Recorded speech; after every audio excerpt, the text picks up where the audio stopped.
Hello, creeps. It's me, John Kassir, the voice of the Crypt Keeper. And you're listening to Scare Point with Craig and Nathan.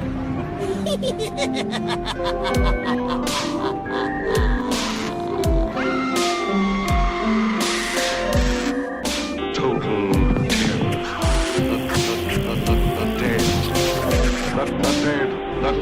The dead whose haunted souls hunt the living. Dead. Oh, spirits from beyond, if you can hear us, give us 5 stars for yes. Do we need to know? No. 5 stars for yes. Fair enough. 2 knocks for yes, 1 knock for no. Are we listening to Fairpoint Podcast? We're not? Fair enough. Sylph Radio? Well, then what the hell are we listening to? Yes or no questions only, please. Damaging my vocal cords permanently. Permanent. Yes or no questions only, please. Will you answer with this water in your mouth? Scare Point! Yeah! Was that a creaking door? Or was that, yeah? I don't know if that was a creaking door from freesfx.org. Nope. Or if that was just Craig expressing joy that ScarePoint is finally fucking back properly. Well, we hope it's properly. Hope it's proper. Is it still October? It is definitely still October. Well, while we're recording this. It should be pre-tober when we're recording this, though. No, it's not. It's October. But it should be. Oh, I see what you're saying. We know Fairpoint's been a little behind on schedule, but as we've been saying for the last 6 months, we're trying to get it back to... We're aiming for 2 a month, so we're doing 2 Scare Points, whether or not they get out in October. Hey, we did that last year. We did 1. We did... What's the difference? 1, 2... I swear it's not because we're lazy.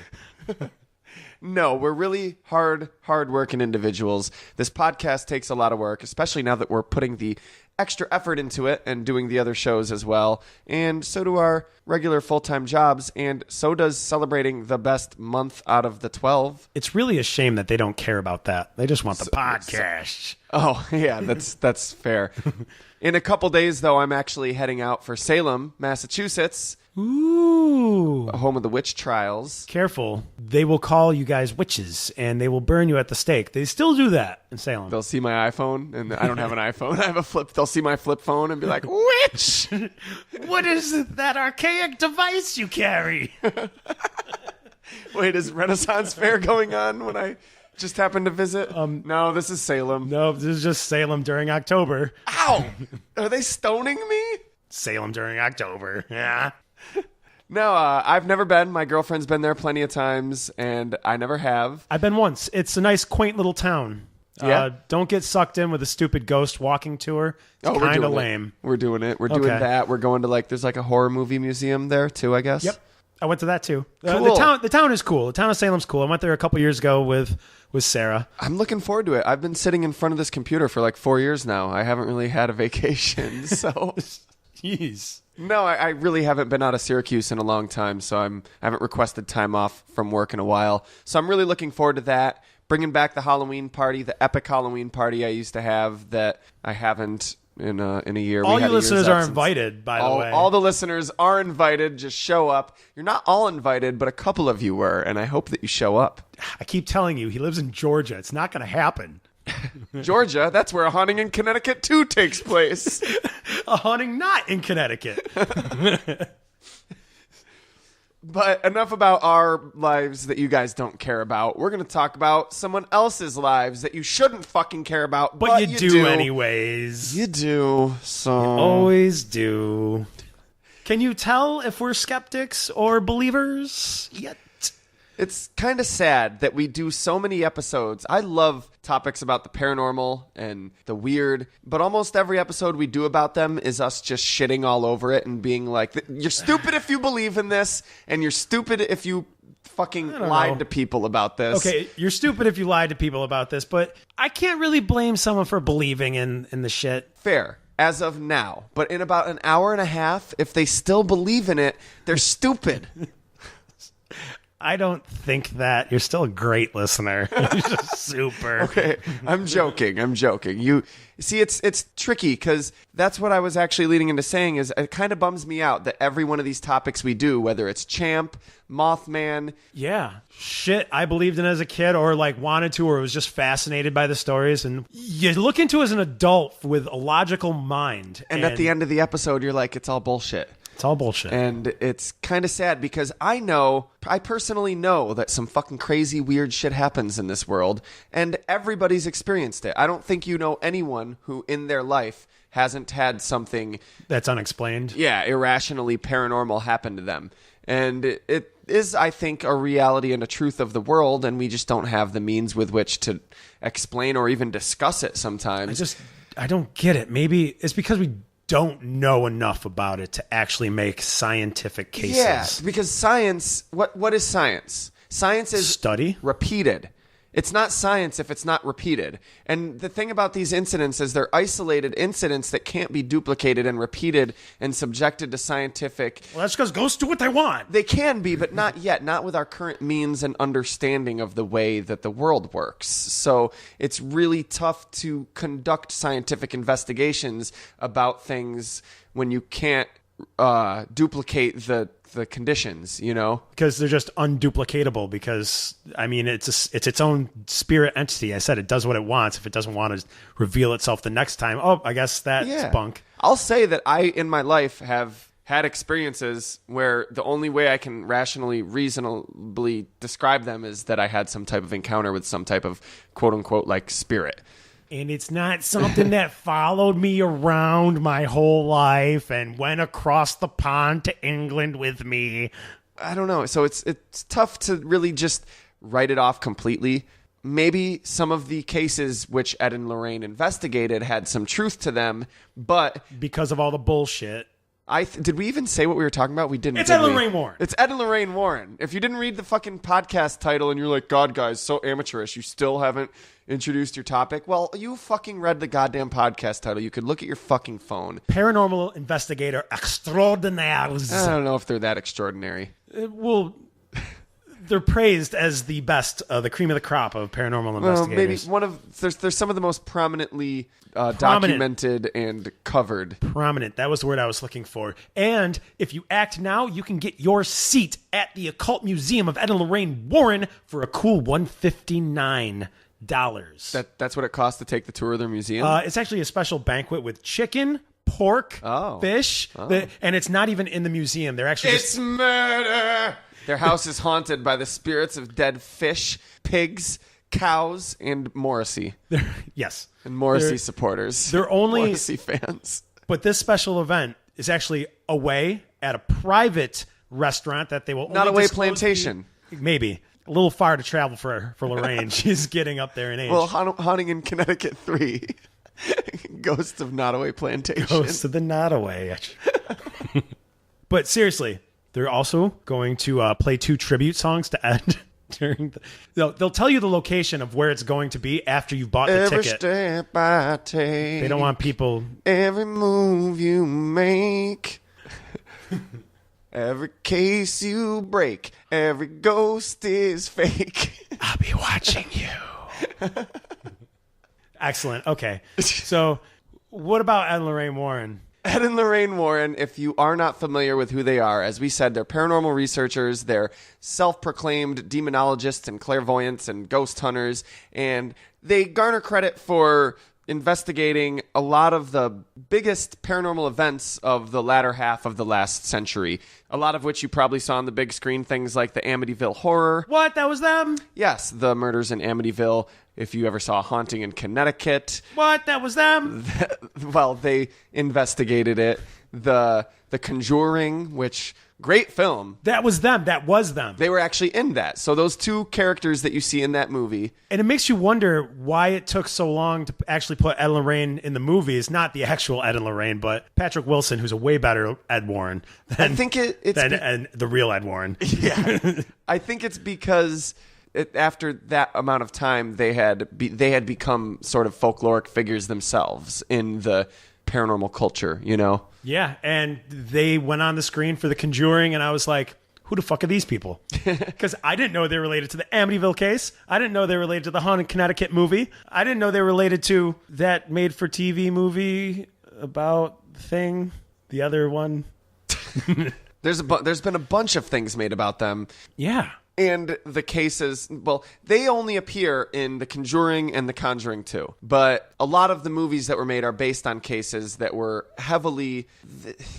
We heard what they wanted us to hear about those cases. We heard... Absolutely. What they found in their investigations. Absolutely. They claim to have investigated over 10,000 cases, and we're going to cover all of them here today. Implausible. On the podcast.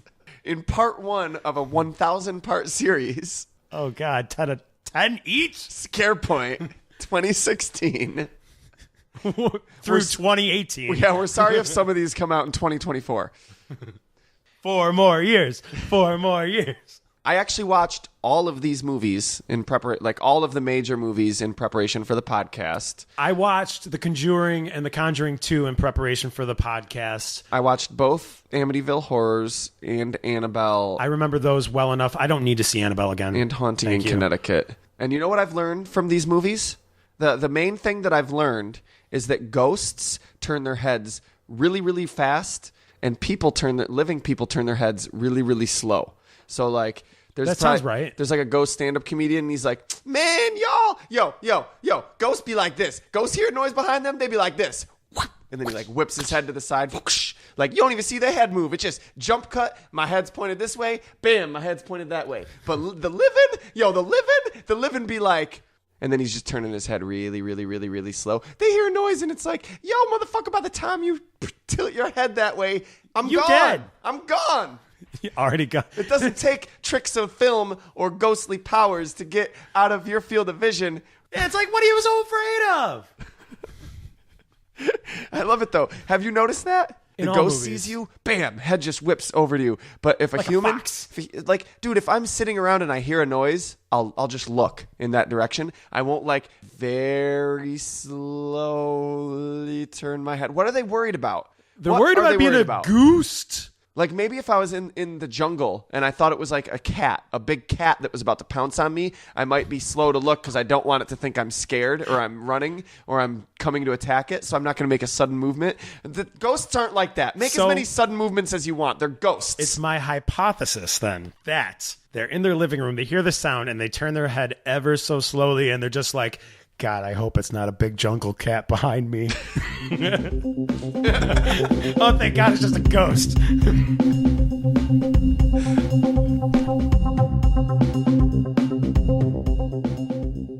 All right, you know what my favorite part of Scare Point is this time of year we get to do creepy, spooky news. Spooky news, so much fun. Honestly, we could do that anytime we want. That's true. I don't care, spooky news time. We kind of do. So, in spooky news this week, we're not fucking talking about creepy fucking clowns. God damn it. I'm sorry. Really? Is it fucking 1998? Is it 1998? No, it's 2016, which is why it's pretty important to talk about clowns right now that are creepy. It is 2016, not 1998, not 1986. I think that's when Killer Clowns from Outer Space came out, which is the last time we should be talking about creepy clowns. But there is a pandemic going on in society today. There is not. There is too. There's no such thing. As creepy clowns? As a pandemic of it? Can I ask you a question, Craig? Go ahead. Did bath salts cause a zombie apocalypse, Craig? I'm pretty sure it didn't. I'm just saying. I thought you were about to say you're pretty sure it did. I'm pretty sure it did. There was one case of a face eaten. It ended up not being related to I bath asked salts. you to go back and listen to episode 1 of Fairpoint, Craig. There's no creepy clown problem. We're going to forget about this as soon as the fucking hashtag dies down and people are tired of trying to get their viral videos and Instagram follows and So we're tweet creating subscribes and we're doing it ourselves because these assholes, I guess, are seeing that people are talking about it online and social media. She's like, fuck, I'll dress up. I'll wield a rubber knife around and chase some kids down to the school. I'll call in bomb threats and say it's from the Creepy Clown Society. yeah. I'll just stand there. Sure, clowns are creepy, and it's creepy to think about like clowns that kill people. But the thing is, anybody can put makeup on their face and go stand around outside on a corner hoping that someone gets freaked out when they drive by and join part in the legend. Anybody can fucking call and say they're clowns or post on the internet that they're the creepy clown mob. That's kind of weird, too. It's like, I'm calling it a bomb threat. Who is this? It's one of the creepy clowns. Anybody can do that, literally. You haven't heard about this? Creepy clowns? No, yeah, like standing out on the street. No, I haven't heard. Where are you? You living under a rock? There's clowns standing on this. Fuck it. You know what? I'll threaten a different school. This is just isn't worth it if you guys haven't even heard of creepy clowns. Don't give him any kind of recognition. He won't actually put the bomb in there. Fuck it. I'm just going to call Lorraine Warren. But this actually brings me to an excellent point about it. Well, no, Craig, this is the thing, Craig. A clown can't be creepy. It's just a conduit for the creepiness. See, the creepiness is a sign that you're not actually... All right, beep, I'm sorry. Beep, beep, beep, beep. My bullshit radar is going off. Because clowns can be creepy if you make gore face paint to go with it. This is Ed Warren bullshitting his way through. I guess this joke would work better after we talk about them. So it could. But we'll finish up the news segment and then we'll come back to that joke. It brings me to a good point because you said anybody can go out and do that, which is kind of what Scott Bond, the criminologist professor at Drew University in New Jersey, he came out and said, we don't know what's beneath that makeup. It could be anyone or anything. Oh my God, it could be Cthulhu. They're actually very frightening. It could be a Cthulhu, which makes me wonder, what does it take to become a criminology professor at Drew University? Can I become one? Because what do you mean anything under that clown makeup? Are these not humans? It only takes a reasonable amount of... Ask Sarah. Ask your girlfriend. With some makeup, you can make a Cthulhu look like... a clown? A clown. Okay. A human clown. Or what about this? They take the makeup off and it's just still a clown. It's just, to me, it's like with creepy clowns, like, is it fucking 1998? Like, come on. Were they hot in 1998? Creepy clowns? Is that the thing in 1998? I don't know, insane clown posse and shit. Like, what the... they are creepy, yeah. Like, Juggalos. Wasn't that when all, like, people, like, that was the new metal, like, ooh, clowns are scary, West Borland, ICP. So do you think that this creepy clown craze is doing wonders for the Juggalo Society? Or do you think it actually hinders them as people? I think the Juggalos see it as like the vampires, like the kids that pretend they're vampires. The vampires and the emos. Juggalos are like, you're not real clowns. You're just pretending to be clowns. It's not even a real knife. Whoop, whoop, whoop. Is that what they do? Whoop, whoop. What is it? It's like I drink Faygo. Whoop, whoop. Whoop, whoop. No, I think it's woot, woot. Woot, woot. Woot, woot. No, that's the cry of the meme. I don't know. It's seriously. I guess it's fucking 1998 again. Apparently, Korn just released a new music video for their new song, "A Different World." It's not a different world. It's the same world. The same world as 1998. They did not evolve, as musicians. Well, they evolved backwards. They re-evolved. Re-devolved. Devolved. That's the word we're looking for. I hate that word. There's no such thing as de-evolution. There's no such thing as re-evolution. I know. I hate when people are like, yeah, humanity's just devolving. It's like, no, it doesn't work like that. Is it just regressing? Well, evolution means you're adapting to your environment. That's what humanity's doing. It's adapting to the environment. We've changed the environment drastically. So instead of devolving, we're adapting to a different environment than the one that we evolved in for the last several million years. We're just adapting negatively and evolving further.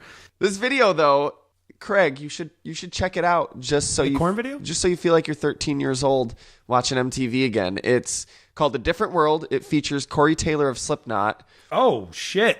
The music video is Go. It's a stop motion claymation video straight out of Maynard James Keenan's Fever Dreams. Shit. You know, like an old Aphex Twin or Tool video from like the late 90s. Totally felt like I was a 14-year-old sitting in front of MTV. Not great, but it was a cool experience just for the nostalgia. Then you remember when you were 14 or 15 years old and you're sucked. like, I didn't really like living then. No, it kind of sucked. Why am I nostalgic about a time period I was sad? Dad. But let's not stop there at 1998. Let's go back further to 1991. 1991? Or maybe thousands of years ago. One of the two. Otzi, the frozen man, the ice man that was found in South Tyrol back in 1991. Pauly Shore and Samwise Gamgee found him, right? Brendan Fraser. The Weasel and Samwise Gamgee found him. Yes, Brendan Fraser, Otzi. Yeah. It was a fun, lighthearted romp. Is he still? Yeah. Where is he nowadays? Oh, he's still in the lab. Okay. In the museum. Okay. Yeah. But Bummer. But Total bummer, bro. 25th year anniversary after finding him, we have now uncovered new information about him. Jesus. How he died, not frozen. Totally not chill. Yep, he succumbed to attackers attacking from behind and shot him in the back with an arrow. Killed him. Really Killed him grody body. He was fleeing to the mountains. He stood no chance. Oh, harsh. But they're really happy to figure this out. It means that he wasn't frozen alive. I'll follow you to the end, Master Frodo. Oh, that's not the Weasel. Nope, that was Rudy. Rudy. What? No, it was the movie Rudy, the football movie. Yeah. Yeah. That was Samwise Gamgee there. Oh, really? Yeah. Oh. Yeah. Sean Astin is the guy we're Sean looking for Astin, here. yeah. I've heard of Rudy, but I don't watch sports movies. I've already seen one of them. Yeah, so I've seen one, so you've seen them all. Yeah. Basically. I already saw The Mighty Ducks and The Sandlot, so that's like having seen every sports movie twice. You stupid fuck. All right, well, No, it's okay. all that means is that by the end of this podcast, I will defeat you in sports movie knowledge. It'll just take take some hard work and determination and a montage, and I'm the underdog, so you're going to go down. Okay. You are by default the bad guy because you shit. put in the work and effort in order to become one of the best. I'm also a bully, that means. So where's his ghost? Huh? Where's his ghost, Ed and Lorraine? That's not traumatic enough for you, getting a spear to the back while you're running down a mountain? I would say it's probably haunting the mountains of South Tyrol still. It didn't follow the body. The spirit leaves the body. They should know that. Were you there? Were you there, Craig? Were you in the mountains of Tyrol? No? Were you? I don't know. We should send somebody there. You know didn't what? even know who Otzi was. You thought it was Brendan Fraser.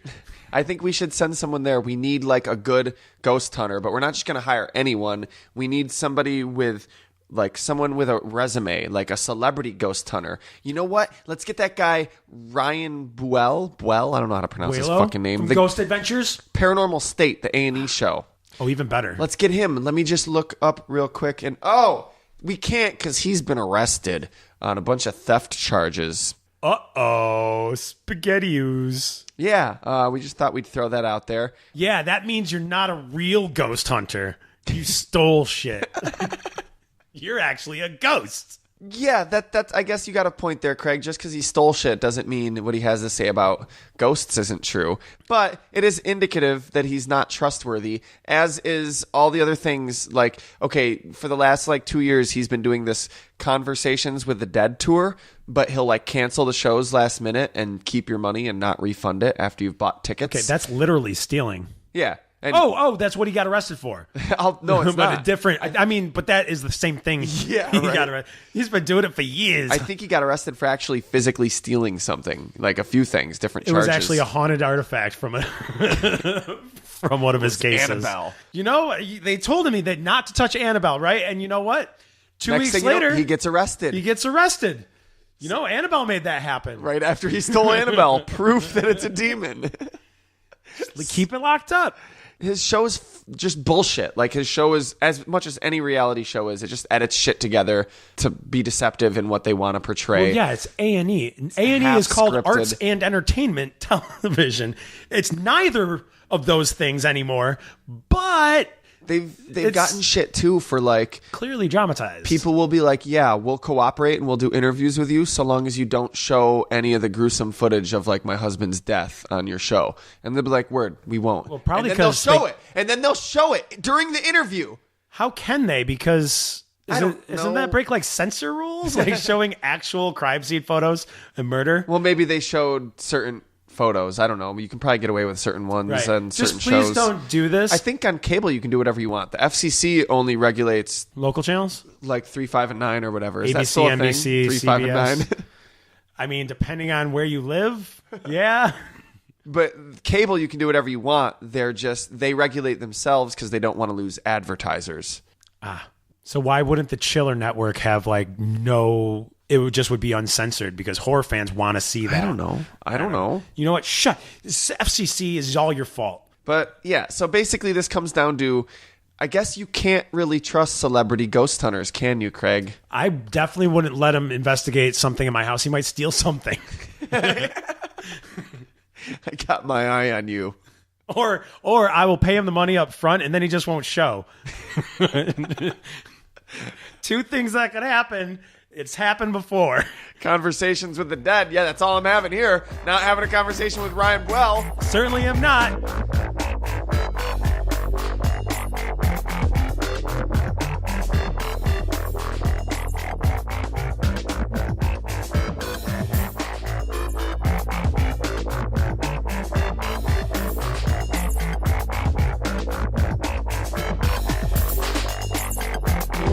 Just the facts.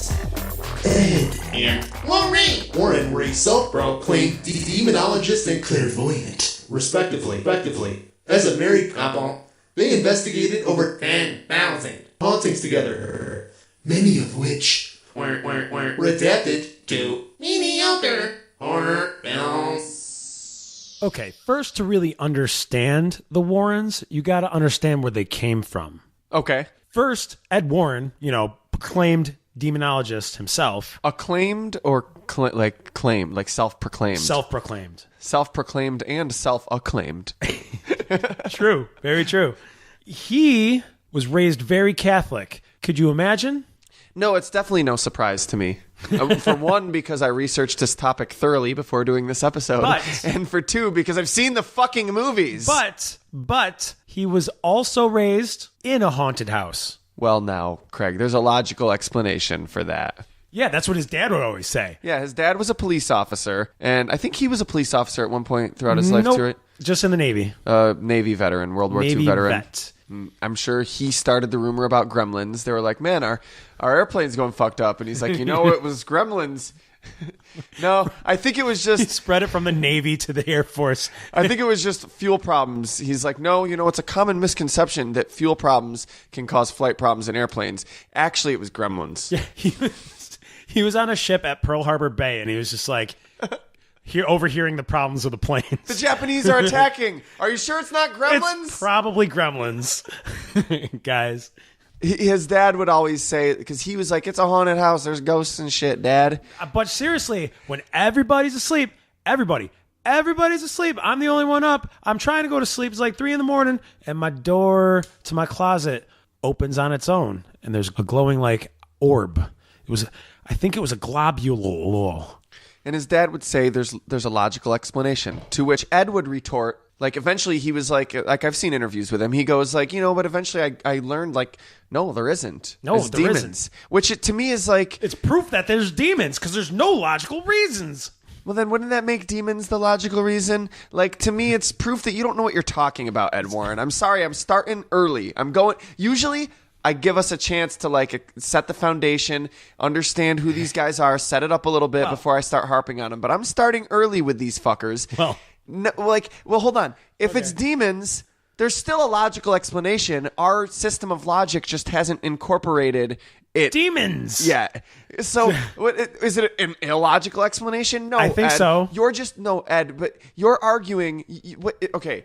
How are demons logical? Our paradigm's shifting. That's what I'm saying, though. Like, he should be framing his argument that demons are a logical explanation, not that there's an illogical explanation for what's happening. That's stupid. Ed, that's not a thing. Well, Craig, if we're doing an experiment to find out why people are getting cancer in a specific town, and you're it's like, because they were in the haunting in Connecticut but house. if you say there's got to be a logical explanation, and I'm like, no, there's no logical explanation. It's got to be an illogical explanation, like lead in the water. And it's like, well, no, well, Wait, then how that would is be that the logical explanation. That's what I mean. Like, you're shifting the thing. So regardless, the explanation is Ed logical. is a moron. That's what I'm saying. Is Ed is a fucking moron. What do you mean there's not a logical explanation, Ed? If there's an answer, it's logical. That's what you're saying. Even if it's fucking demons, there's something logical about it that we just don't understand. Like, he doesn't know what he's talking about. He speaks out of his ass like fucking Jim Carrey.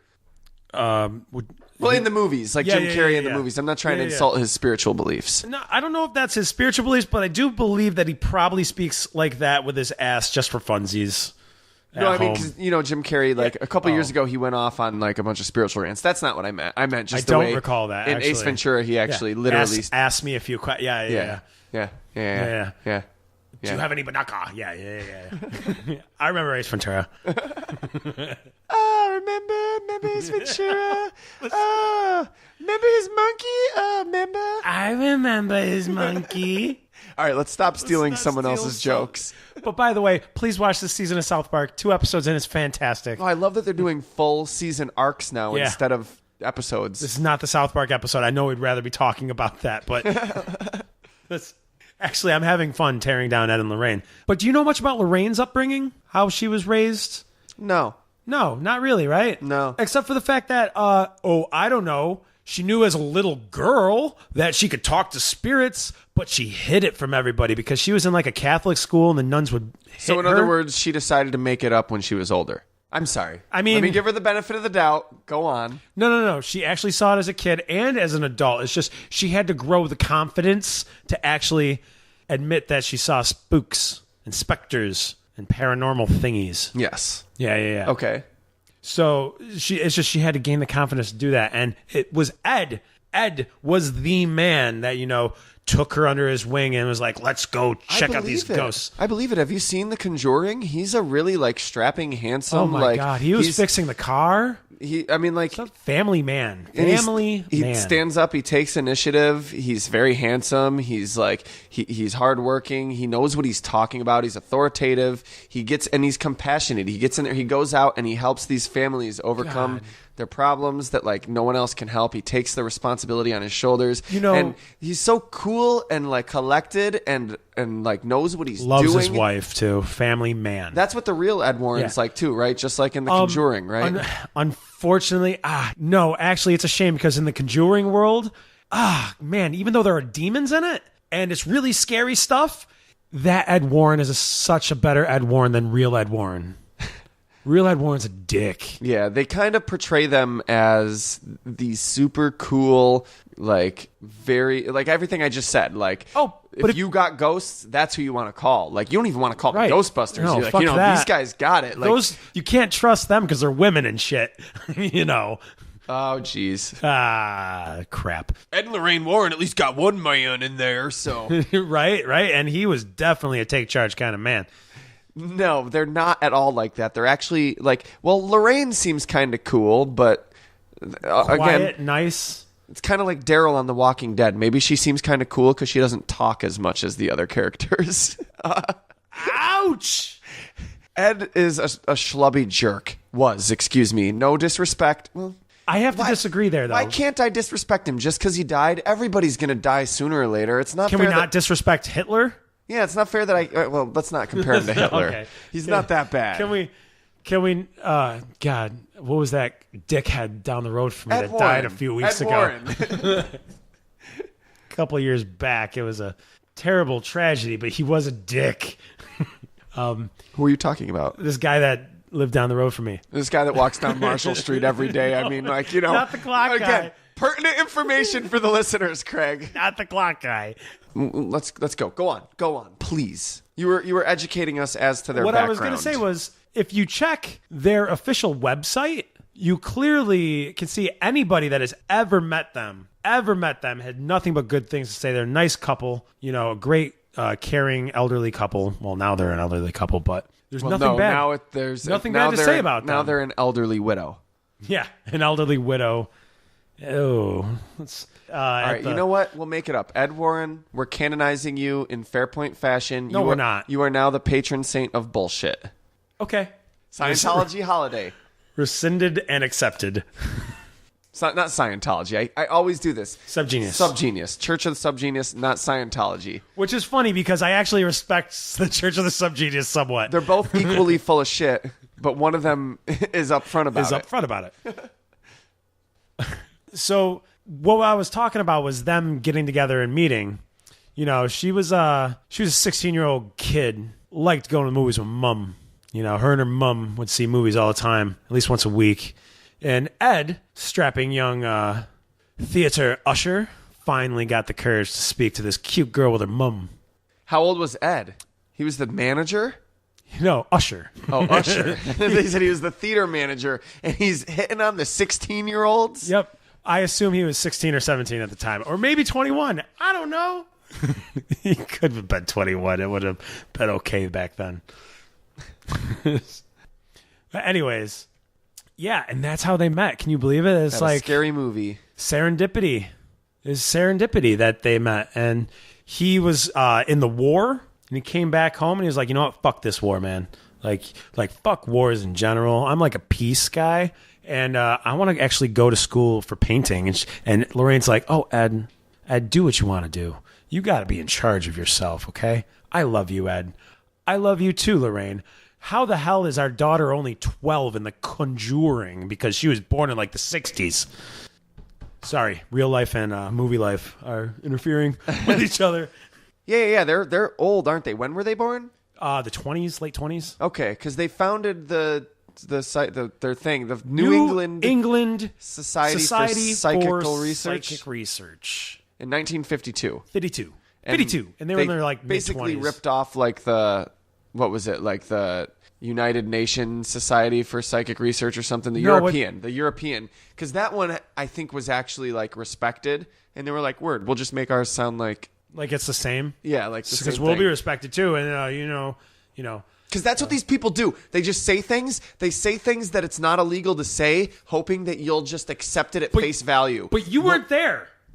We'll get to it later. You weren't there. But that's what these fucking paranormal investigators do. They just say stuff because they know that people just repeat stuff they hear. And if you try to tell them they're wrong, they get defensive about it. If you try to say, oh no, that was proven as a hoax, they'll be like, no, because how could a human walk that way? The experts say that it has to be Bigfoot because a human can't move their arms like that when they walk. You don't know that. You saw somebody say that on a TV show, and it's bullshit. They're just saying that. They're just saying that. They're just saying that. I love how they use the term expert in those things too. It's very loose. Because you can call anyone an expert like you can call any type of food gourmet. There's no law about what gourmet means. So how dare you? I know you're talking bad about banquet meals. Prime. You can put the word premium. You can put premium on gasoline. Any type of food or product because it doesn't mean anything. Right. There's no regulation on the word premium. There's all sorts of words. What grade does it have to be above to be premium? They just say things and they hope that you won't call them on their bullshit because you just trust that what you heard on the TV or read on the packaging or read in a book was true. And if other people argue with you about it, you fucking get defensive about it rather than listening to logic and reason. You hear that, Tyson? Bam. I'm now calling you out, Tyson Foods. Tyson. Inc. Premium food. Bullshit. You don't have antibiotics in those fucking chickens. Anyways. Back on topic. I was talking about, before we got onto the New England Paranormal Bullshit Society, I was saying it's important that we know about his painting career because that's actually how they got started on investigating ghosts. Yes, he would paint haunted houses, right? Yeah, paintings, and then he would try to sell them. He would actually go to the haunted house and he would just start painting it. Right, but this is like before. He would start painting it a different color. Like he'd be like, you know what, this house would look better if it was green. No. They'd come out and they'd be like, what the fuck are you doing? And he's like, there was a demon, it wasn't me. Yeah. So no, they would. It's a common misconception that man could paint a house. Only a demon could do that. A man could never paint a house that way. In the late 40s. you could catch yourself. Look at this, it's Ed red Warren- paint. Maybe it's blood. Spooky. I feel like there's like some bit to the Simpsons Pay me. Treehouse of Horror special. Pay me. First one. Shut up and give me money. Get out of here. We liked the white walls. Sorry, I'm not letting you proceed forward with what you're trying to say, but that's the new meme. Instead of Fry from Futurama saying, shut up and take my money, it's Ed Warren saying, shut up and give me money. Shut up and give me money. It's quite all right because honestly, this idea of him selling his paintings on the street and listening to chatter about haunted houses and then visiting those haunted houses personally and being like, I can paint the demons for you. So he'd go bullshit. He'd basically go stand outside the house and paint. Like he'd hear, oh, this house is haunted. Let me go. They're having problems. Let me go stand out there and paint the house. And the people in the house would be like, want to talk about fuck is this dude doing? And then Lorraine would come up and she'd be like, my husband painted this for you. Because Lorraine's much more personable. She's not a shitbag like Ed. Right. Excuse me. Sorry, Lorraine, if you're listening. I don't mean to talk bad about your deceased husband, but you guys bullshitted a lot of people while he was alive, and you can't get mad at me for criticizing that. Nathan, even if she was listening, she probably couldn't hear it. That's an old joke. I'm sorry. Lorraine, knock twice if you hear. Okay. No, that was Ed. We want Ed. How to pop you in the Well, no, mouth. because we actually have a chance of actually communicating with Lorraine. Right. We actually have a chance of communicating with Ed. Right. So they heard the house was haunted. He'd go out there and paint it, and then they would come out and they'd be like, excuse me, what are you doing? They're like, oh, what you said with Lorraine. She's like, oh, my husband painted this for you. And they're like, oh, my God, how did you know? We've been experiencing stuff with our house. Oh, my God. Do you think he could paint me a picture of Sam and Dean making out? I'll pay. And Castiel's watching. I'm sorry, but we're Catholic. We can't do that in all good conscience. Oh, no, it's okay. Castiel's an angel. What? That is definitely blasphemy. Oh, it's a common misconception. He's actually a conduit for an angel. That's a conduit for a ghost. That's a conduit for a demon. Shut up and give me money. Actually, a conduit for hell. My God. But yeah, they talk about this as if like that's a normal thing. But you can read it. They're like proud of this being their starting point for actually getting in ghost investigations. But that only shows what kind of scam they were running. They're very unprofessional. Very, very unprofessional. Everyone agrees. Like I said, in the movies, they're portrayed as such cool characters. They're awesome in the movies. I think they're dope. And also in the movies, they're right. Because in the movies... it is actually ghosts. In the universe that takes place in, yeah. It's real. In The Conjuring 2, I mean... Yeah, well, let's move on to their actual case studies. Obviously, we're not going to cover all 10,000. That would take at least 4 hours. No, we'll just cover the 5 important ones of the 10,000 that they did. Do you have 10,000 artifacts in your fucking museum? You know what? Never mind. Yeah, so they have a museum, basically. If you haven't seen The Conjuring or The Conjuring 2, it's in their basement. Like you said, you can pay, what, $130? It's $100. That was for a special event, but...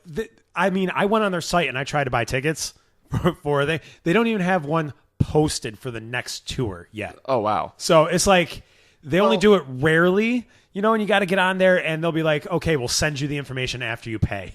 In their basement, they have a museum full of like haunted trinkets. It's like the occult artifacts. Excuse me. Let's be professional about this. They're not haunted trinkets, sir. They're occult artifacts. And just by the way that you, sir, are talking about these artifacts, calling them trinkets, you are diminishing the value and the respect for the demons that this needs. Trinkets, artifacts. What's the diff? Thanks, Pope. That's where you can see...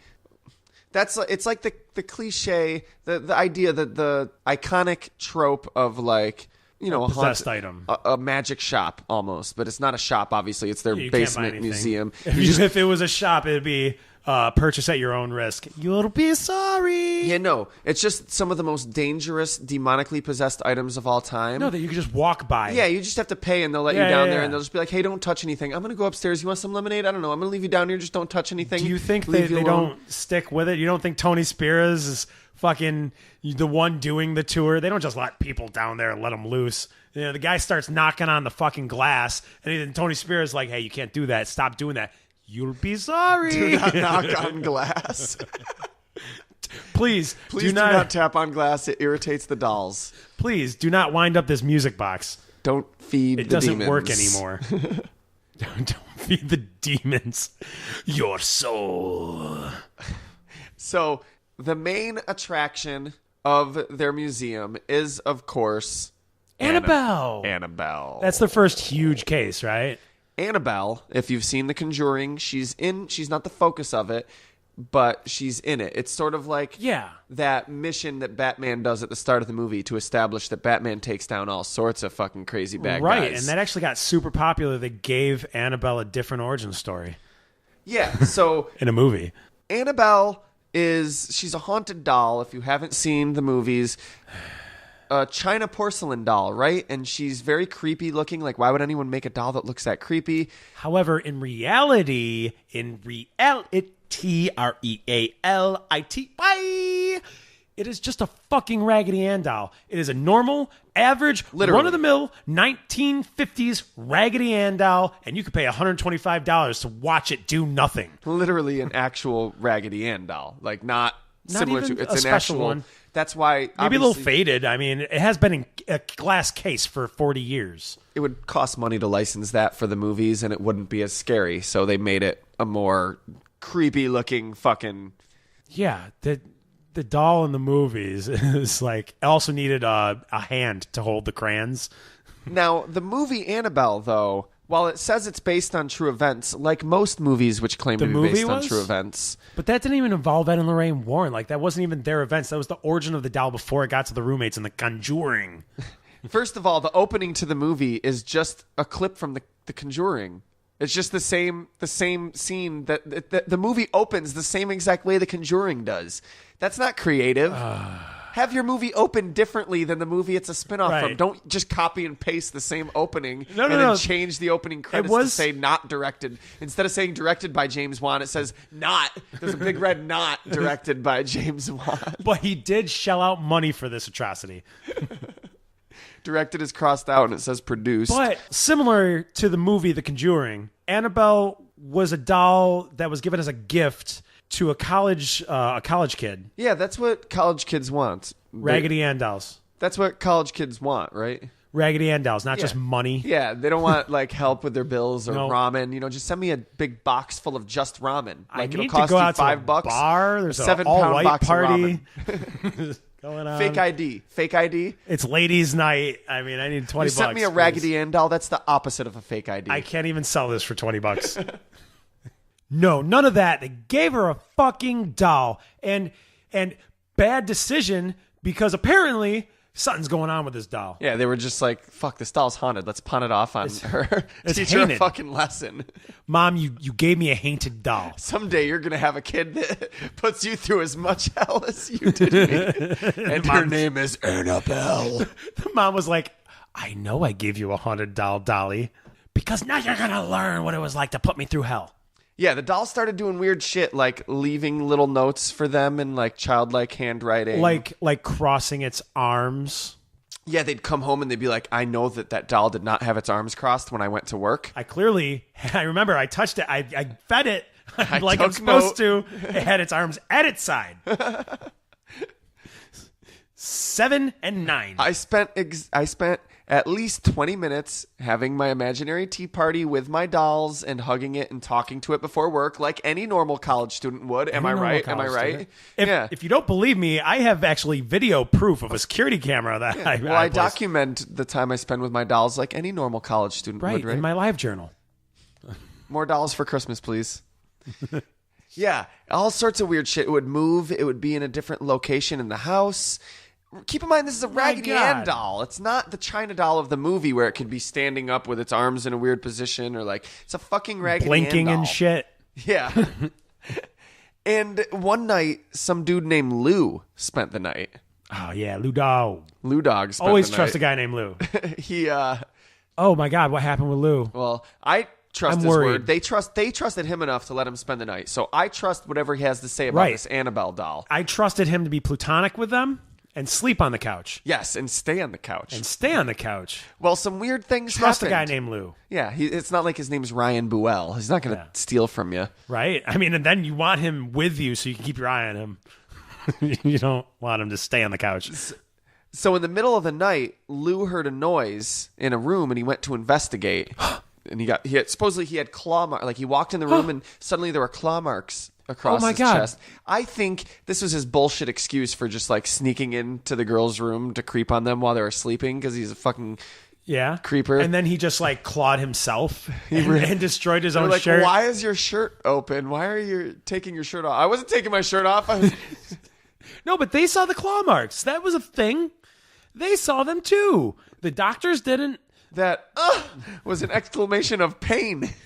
The claw marks was one of the girls while they were having threesome sex. I was attacked. Threesome sex. Because Raggedy Ann dolls have claws.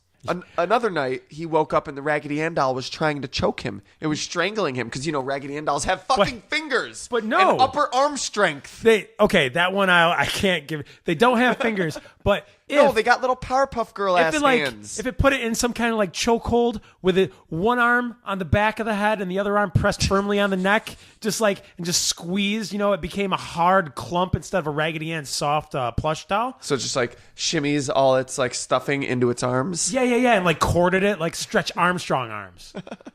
Just choke out. Go to sleep. Go to sleep, Lou. Go to sleep.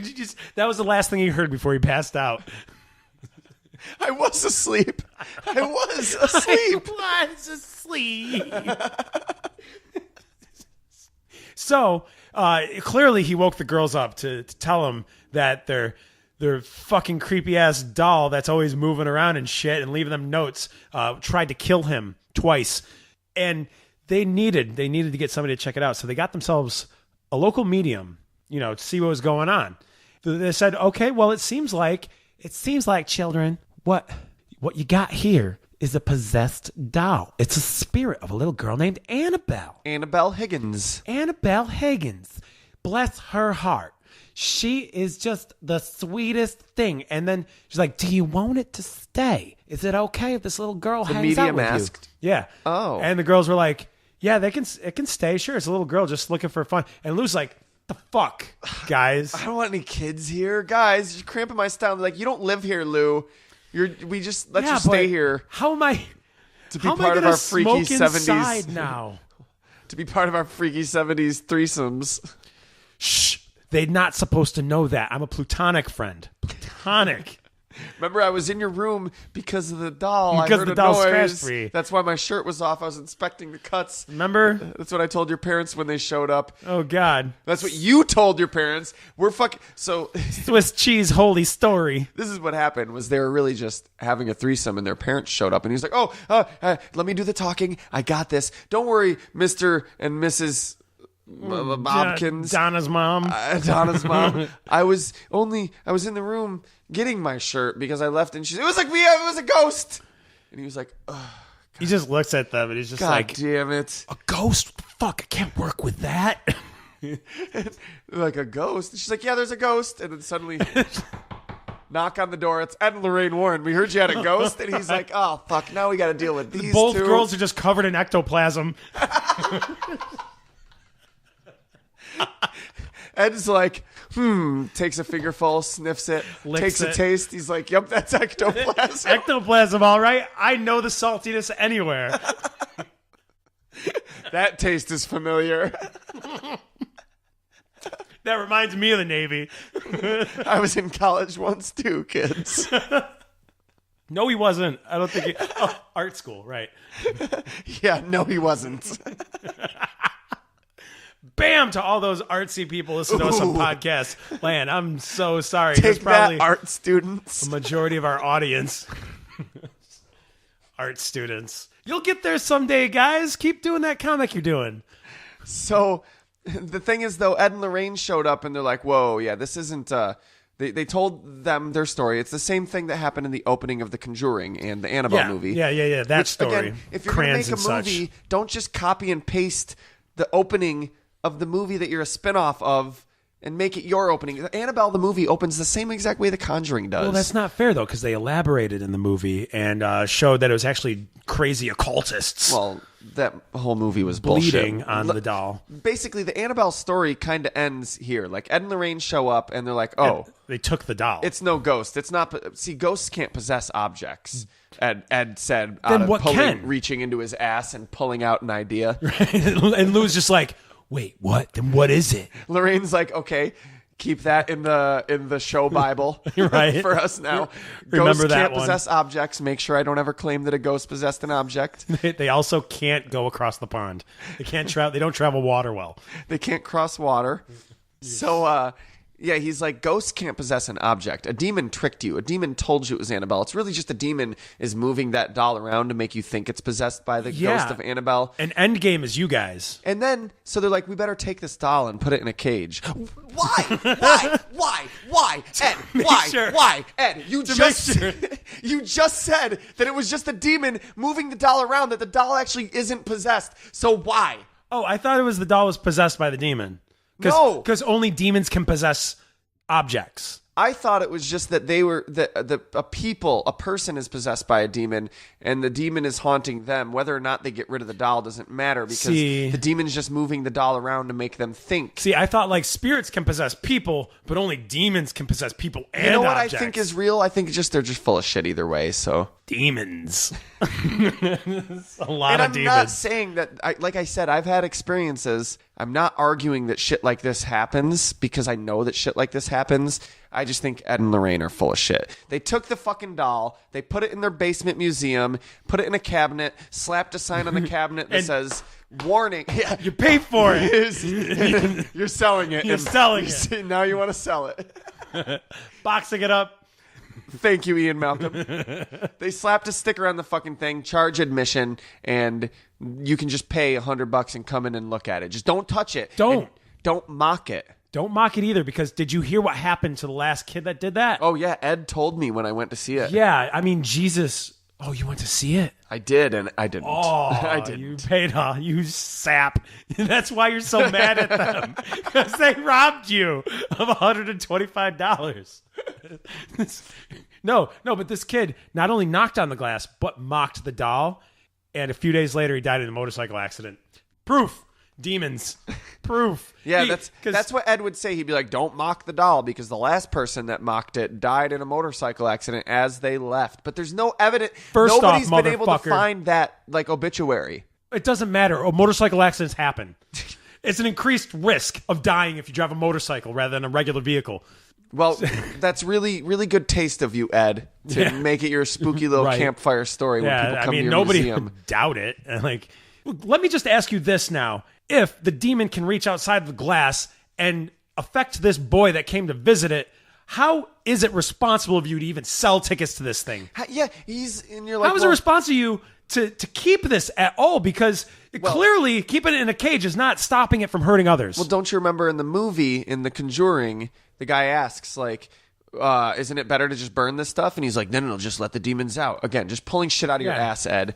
But I'll give you I'll give you a pass here because you were badass in the movie. So trapped in the object. Yeah. It's Ghost in the Machine. Then he's like, I think they're safer here in my basement than out there. Well, maybe they'd be safer here in your basement if you didn't have a public museum where everyone, like, if you really truly believed that a horrible demon that could ruin people's lives, that could literally cause somebody to die in a motorcycle accident off a joke. You tell a joke and it kills you. And you think it's that? You really truly believe in your heart that it is that powerful a demon? Yeah, you don't joke with demons. You're not going to tell people you have it in your basement and charge them admission to come look at it. Right? You're going to keep it locked away in a safe place like the fucking Ark of the Covenant. Yeah, seriously. Buried deep somewhere, not to be touched or seen by anything human. Put cement blocks on Annabelle's feet and fucking throw her in the ocean. But part 2 about this museum, because it's not just Annabelle that's there. It's all these artifacts, religious, demonic artifacts that they have picked up from all their adventures. Yeah, like the Necronomicon That's not the Necronomicon. He literally has a copy that he like bought at Barnes and Noble and said written it's by a like 4th century copy. John F. Huckster or something. Like it says he's like, this here is an authentic Necronomicon written in the 3rd century, and it just guys like, it says copyright 1989 right on the cover. It says it still has the packaging from FYE. There's a trademark next to the word Necronomicon, and it's spelled with a K. God damn you, Ed. Don't say that, Craig. Don't say God damn him. Yes, I will. I don't care. Don't Fuck it. say God damn him. Okay. I'm not comfortable with it. Fine. For your comfort. Rolled eyes. The last person said, God damn Ed Warren. Got into a motorcycle accident. Joke's on you, fucking Ed, because I don't even have a motorcycle. The last person to mock Ed Warren, the next time that they tried to have a conversation with someone, they were just interrupted and berated at every time they tried to get a word in edgewise. Burn. Out of nowhere. Got a tough mouth there, Ed. You got a tough mouth. No. I think what's even irresponsible is, let's say these things are real. Fuck not charging a mission. Fuck not letting people in to see it. Is it a really good idea to let all these demons in the same room together? I mean, they can talk to each other and shit and be like, we're going to break out of here sometime. It's just like having a prison with no guards. Museum riot. Like, yo, next time he comes down here, museum riot. We jump the motherfucker with his fucking white bread Christian fucking ass. Didn't you learn anything from Ben Stiller's magnificent movie, Night at the Museum? He's okay, though, because he uses towels. He puts towels around his hands when he moves stuff in the museum. So, like, he's cool. Not touching it, you could have the same effect just by wearing latex gloves. Not touching, you can't get mad. You could have the same effect just by wearing latex gloves. Seriously. So the Annabelle movie, total fiction, nothing to do with the actual... Everything that happened with Annabelle, we told you. The characters in the movie, the story that the movie is about, completely made up. No. Nothing true about it. When they say based on a true story on a movie, it's usually not true. But wait. Hold on. You're telling me that they made up that horrible story? They did, and they made it up? But that story It sucks was so much. bad that it had to have been real. Positively do not open this fucking DVD case. Slap the sticker on the DVD case, warning, positively do not open. Watch a different movie. Ka-ching. Put it on your Blu-ray shelf. Don't even open it. But no. That's not all for the Warrens here. There is an even spookier haunting. The next year, 1971, the Perron family. The Perron family from The Conjuring. Roger and Carolyn Perron, it rhymes, so I'm going to use it. Roger and Carolyn Perron? Basically moved into this 2-story house in Rhode Island. If you've seen The Conjuring, you know the story. Big farmhouse, lots of land, witches died and shit. There was supposedly just dozens and dozens and dozens of ghosts haunting this house. I mean, it started out with your run-of-the-mill furniture move-in, shit wouldn't stay put, just like... What? You mean a typical haunted house? Poltergeist type shit, like things would stacking and shit. The beds would levitate, and chairs would move, chairs would be like pulled out from underneath Clown people. Raggedy Ann dolls, arms extending and twisting around the neck of a child. Yeah, just normal, simple, everyday shit like that. Shit. Fucking Craig T. Nelson scratching his face off in the mirror. I don't know if this is all Craig's edition, but for real, an orange once bled human blood. Well, I don't know if it was human blood, but an orange bled blood. That was just a blood orange. It was just a blood orange. It was just a blood orange. She didn't realize it. She got the bags mixed up. Yeah, really, she just read the label and she was like, blood orange, ew. It's bleeding. And once they saw Wall just dissolve into nothingness. Holy shit. So that's all kind of benign. Like even the orange bleeding, it sucks. I got to throw this orange out, get a whole new orange. But they're not rich people, man. But things started getting mean. Like the girls would start getting, like the kids, would start getting like yanked while they're sleeping in bed by their legs. I thought like the kids were starting to get mean. They're like, oh, clearly they're being possessed. They'd get their hair pulled. There'd be like banging on the doors and like doors slamming when they're trying to sleep. All that ghost shit, know? Yeah, and then like the parents just sit in the room like, well, this is starting to escalate. I did not see this coming. Look, ghosts, I don't mean to stereotype the dead, but like the stereotypes come from a real place, you know. Somebody who posted #White Lives Matter told me that stereotypes come from a place of reality. So like, I don't like where this is going at the moment. I just want to distance myself from that joke. Yeah, totally. You too. Okay. Warning: positively, do not open that can of worms. Yeah. I was obviously being facetious. No need to explain yourself. They know. Like the mom actually like implied in an interview pretty obviously that there was one ghost that like raped their children. No. What? Oh yeah. She was like, I'm not going to talk about it, but what she said led Seriously though, ghost rape is not a thing to joke about. Yeah, let's actually put a trigger warning because a lot of these cases involve sexual assault. Sexual abuse, yeah. And of course, this is a podcast where we make jokes, but we have the utmost respect for victims of any type of crime like that, and there's nothing funny about that. It's weird we're using trigger warnings at this point, but I digress. It also feels it's going to be weird because we're going to be accusing people of lying about being raped, yeah, which is that's a total like bullshit, douchebag thing to do. But I'm sorry. Can we make an exception for these guys? Because these guys were fucking lying. For ghosts, if you don't let us roast these people, they are taking light of a terrible thing that happens to a human being. And it's actually possible that some of them weren't lying because weird shit can happen in your subconscious, or even, like I said, I do believe that some type of spirits exist in some way. So wait, you think that it's possible that one of these people were ghost raped? I don't know. They may have even believed it.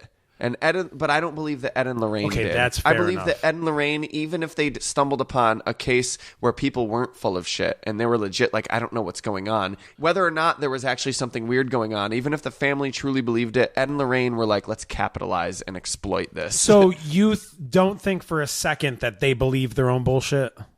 Because I think there's a part of me that thinks that they actually believe they're doing good. That's tough. You know what? I don't know. But there is another part of me, on top of them believing their own shit, they also know that this is their meal ticket. Maybe Lorraine, but Ed, I've seen Ed talk too much to believe that he's anything but a bullshitter.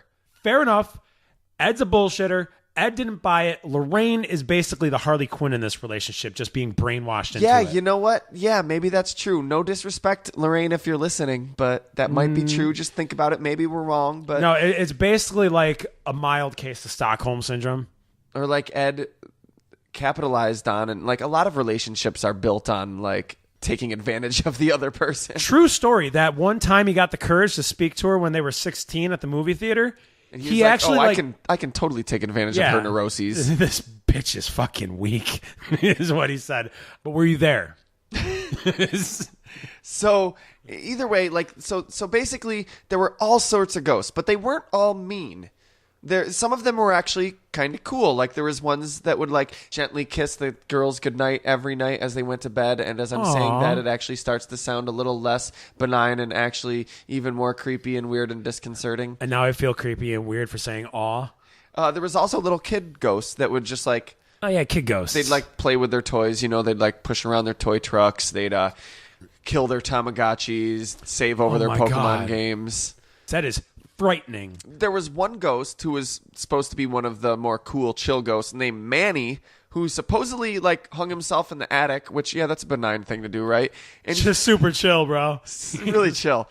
He would just stand around and watch the kids play. But if you made eye contact with him, he'd slink away. Now, wait, he wouldn't like fade away. He wouldn't disappear. He would slink away. He'd like go away. I think there was a real pervert in their house. Like, Dick Dastardly. She's like, oh, I've been spotted. Just slink. It wasn't like once you looked at the ghost, they faded away. It was once you made eye contact, he slinked away self-consciously. There was also this like 4-year-old ghost that would like wander the halls crying and screaming for his mom at night. It's weird that there are a lot of children ghosts, right? It's weird that they stayed in this house, too. In the movie, it's like all over like a weekend. Like this was 9 years that they lived in this house putting up with this shit. That 4-year-old ghost would be the tipping point for me. I'd be like, all right, look, witch bitch, we haven't gotten to the witch bitch yet. We haven't even gotten to the witch bitch. But witch bitch, meanwhile, the child ghosts. You're cool. Like it'd be the opposite of that scene in Half Baked. I'd be pointing at all the other ghosts. I'd be like, you're cool. You're cool. You're cool. You're cool. Fuck you. Kid ghost. I can't Get the fucking kid out of here before I choke him with a sage smudge. Children ghosts are so annoying. I can't put up with little kids screaming and crying. That's the one. Like, I love retail. That's the one. I hope my district manager isn't listening. That's the one part of retail I hate that makes me want to just quit on the spot. Hey, they don't care as long as you don't fucking say anything mean to them. So can I kick the kid then? Can I just kick? Oh, that falls under mean things. Yeah, I don't actually want to I just kick said children. saying, but you shouldn't hit. No, I don't actually harbor any ill will towards the children. I just really want them to shut up and leave like the area around me. I used to work this job where like all day we would get parents with screaming children coming in, and then they would leave, and it was in the mall, and the benches were right outside our door, so they would leave and sit right outside the door, and we would have these huge long lines, so they'd be screaming the whole way through the line, and I'd be like, oh, just 20 more people, and then we get to ring them out, and they get to leave, and then they come up, they get up to the line, and then they go sit right outside the door, and the kid just keeps screaming, and I'm like, I quit. I'm sorry if this is a mean thought, but while you were talking about this experience and what you don't like, I hoped you have triplets. Why? I don't know. Why I would wanted you to go through that pain for life, or at least 6 years. By the way, I brought you this doll. and But supposedly a bunch of fucked up shit happened in this house, too. It wasn't all, like, roses and sunshine. well, I mean, it was like New Hampshire, right? Well, we kind of did just say, too, that they were pulling him on the bed. But, yeah, I mean, supposedly people hung themselves, killed themselves on this property, like dozens of suicides. There was even the rape and murder of an 11-year-old girl. Yeah, but apparently this all leads back to one thing: a witch. No, it all leads back to one thing. Bullshit. A witch. Okay, we're going to talk about that witch here in a second. Yeah, but the movie Hocus Pocus is actually the behind-the-scenes tale of this story. it was Bette Midler. It was Bette Midler. Sarah Jessica Parker. And the other one. And the other one. Which is how everybody remembers it. Damn, I was hoping you knew her name and we weren't going to go out like that. Okay. If you look into these cases, Craig, none of them actually occurred at the fucking house. No, because it's not the house, it's the property. No, they didn't occur on the property. And No, the property lines changed as time went on. The property used to be a lot larger. It was one giant... No, Craig, this is that type of shit where paranormal investigators just say shit, hoping you won't call them on their bullshit. And especially back before the internet, before you could easily Google shit. No, but you could easily just go to the local library and check out the microfiche slides. And you'd be like, whoa, there is an article here in the local library with our local newspaper about a little 11-year-old girl getting raped and murdered. I don't need to read further. They were right. You read further, it happened a mile away in a different house. You read further that all these suicides did not even happen on the property. So are you saying microfiche slides aren't reliable? Damn kids with their microfiche slides. They don't know anything. They don't learn anything anymore. They just look it up on their microfiche slides. I wish. Those are the slides with like the newspaper print, right? It's another case of paranormal investigators just saying some shit and hoping you just go with it because it's bullshit. Because it happened in the area. The witch, which I'm going to let you take the reins for, the witch never lived at that house. And what? There's no evidence that How dare you? Okay, the witch never lived at that house. I'll say that, and I'll okay. Defute. Are we speaking about refute? I'll refute. Are we speaking about? I'll de-evolve your statements as you make them. Are we both speaking about the same Bathsheba Sherman? Bathsheba Sherman. Bathsheba. Like Toshiba? Bathsheba. But with Bathsheba. It's a biblical name. She was like, what? I don't know. Anyway. Clearly religious and not a witch. Probably not. See, okay, they called Ed and Lorraine to the house because she woke up in the middle of the night one night to like a woman in gray saying, get out.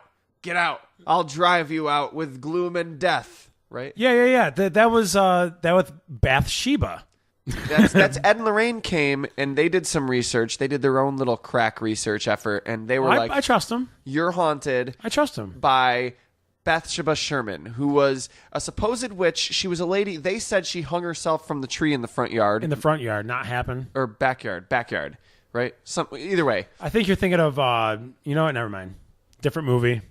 Sinister. No evidence that it happened. Supposedly, she was accused of being a witch because there was a baby left in her care. She could read. Because she could read and she was a woman. There was a baby left in her care that died And supposedly the coroners noticed that there was a wound at the back of the neck, like she was killed by a knitting needle. And the reason Ed and Lorraine suspected her, the first initial thing was that the mother, what was her name? Carolyn? Yeah. Carolyn woke up from a nap from being a pain in her leg and looked, and there was a wound that looked like it was from like a knitting needle yeah. in her leg bleeding. And they were like, oh, well, this witch lady. This is real. There's no actual historic records of that ever happening. She did care for children like on a different property. There's no historic records of any of them dying. She did have 3 children in like one census, and in the next census, no children. So they probably died very, very young, but that happened all the time. Because it was the 1700s. But the story is that she sacrificed them to Satan. That's why. Honestly, I kind of want to see the prequel to this now, too. Why did you give me Annabelle? I wanted this one. Bathsheba, I want to know your story. Did you kill those children? And how does murdering children equate witch? Sacrificing to Satan. But everyone knows that Satan prefers strong, able-bodied adults to carry out his bidding. What's he going to do with a bunch of babies? Eat them? No, that's a Moloch thing. So, look, it just comes down to she didn't hang herself. The record says she died of paralysis from a stroke. Hanging. People say that, like, supposedly the coroner noted that her body turned to stone, like, within hours after she died. But that it didn't happen. The coroner, whether or not her body turned to stone, I don't know. I can't speak to it. But the coroner didn't fucking note it. Listen, that's bullshit. Nathan, records of the 17th century are spotty at best. No, they're not. You can look them up. They're right on the internet. They were entered into the internet in 1782. They're there for you today. They went from microfiche. Craig, this is what people to do. Internet. They are defensive of things just because they read it or heard it on a TV show. Anybody listening, you don't have to be defensive of an idea because you heard it somewhere. Whenever anybody says anything, stop and think about it, even if it's stupid.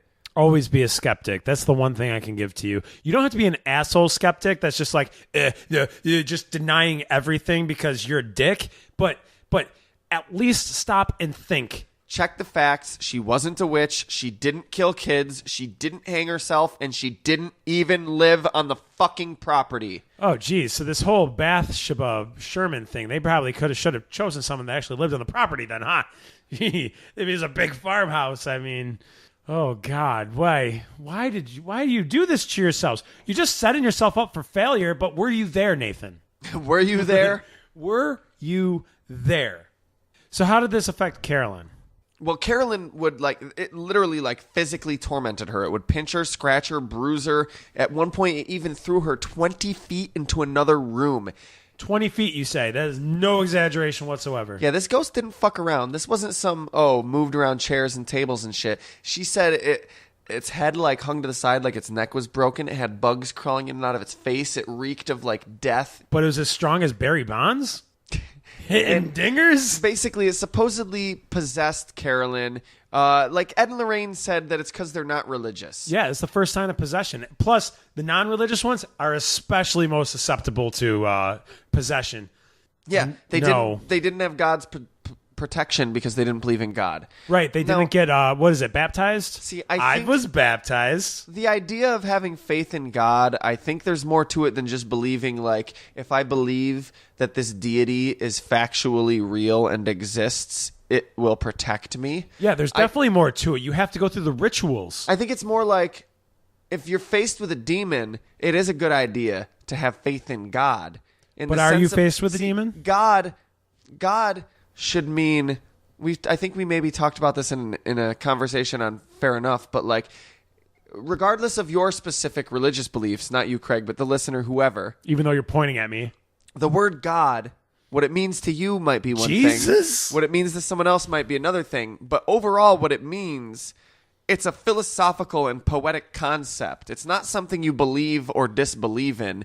It's a concept it's a necessary concept because we need some word to describe that idea, that aspect of existence. The omniscient. The source of existence, et cetera, et cetera. So, to me, the idea of, you're faced with a demon, a fucking horribly evil and powerful spirit, and you have faith in God to protect yourself is, understanding. It's like a force of will, knowing that no demon could ever, take away your place in the universe. Yeah, you have a place in the universe.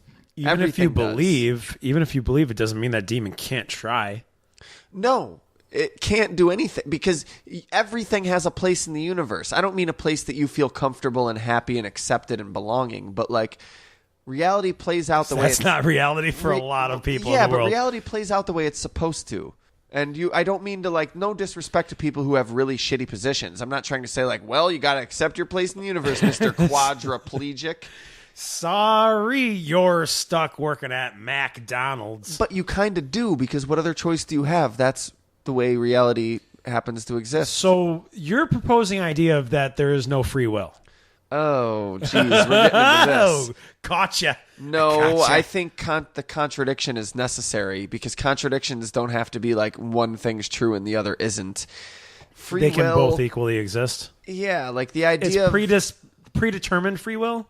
Oh, geez, we're getting into this. Nope, we're not. Let's move on. The future exists. It doesn't mean that you have no agency and choice, but the future exists just like we're here in New York, but Nebraska still exists. It's just somewhere else. The future and the past are like that. Yeah, it exists in a different place. In time. Time. Anyway, basically, Ed and Lorraine Warren came in and they're like, oh shit, she's possessed. And in the movie, you know, they come in and they fix it all up. It's great. They do a good job. They perform tons of exorcisms. That's like their thing, even though No. ask the Vatican. No, not even in the movie. No, in the movie, they're trying to get priests to come in and perform exorcisms, but Ed's like, I guess I got to do it. Guess I got to do it. We don't got time for no priests. But in real life, they're like, we've performed tons of exorcisms. I'm saying in real life, it didn't end their problems. It continued to go on after Ed and Lorraine. They eventually moved out or died. I think she lived there until she died. I don't know. And it wasn't in the movie. They're like, please help us, Ed and Lorraine. In real life, Ed and Lorraine showed up and they're like, hey, we heard you had a ghost. And like in the movie... There's actually going to be a lengthy track record of this happening with other cases. They just showed up. Yeah, totally. They weren't actually asked by this father to come. In the movie, the dad was like, thanks so much for your help. We couldn't, I don't know what we'd do without you. In the real life, the wife was acting all crazy and possessed and shit, and the dad tried to run to her husband, and Ed tried to hold him back, and he turned around and decked Ed in the face. He punched Ed in the fucking face in real life and was like, fuck you, I'm going to my wife. Eat a dick, Ed Warren. Yeah, eat a dick, Ed Warren. I don't care that she's possessed. She's my wife. I work 2 jobs. Probably what he was thinking. I don't know. But good news, everybody. That was in the 70s, and whatever they did must have worked because the current owners do not experience anything. I guess that means amiss. You're right. There's no other conclusion to draw from that other than Ed and Lorraine are very successful ghost hunters. Clap, clap, clap, clap, clap. Ed and Lorraine, you did yourself a good job. Successful ghost hunters. That was you did a really good job with that exorcism, Patrick Wilson. You absolutely did. You didn't only cleanse her of the demon, you cleansed the house of all negative energy. Ever. Case closed. Another one bites the dust for Ed and Lorraine Warren, right? Afterlife and existence of dark forces proven. Once again, thanks to Ed and Lorraine Warren. Proven. Music box with a mirror added to the collection of haunted trinkets. Now, the movie based on these events, The Conjuring, yeah, great fucking movie. One of the scariest, newest horror movies. I love the way it's shot. It's a beautifully executed film. I am not a fan of the Saw movies, which the director James Wan is known for. At least the first one, right? At least the first one. He's done a lot. He's done some bad ones too. Dead Silence is a terrible movie that he did. Let's forget about that. He's done hit or miss movies. This is actually his best work in my eyes. The Conjuring is great. I love it. It is one of the best modern horror films.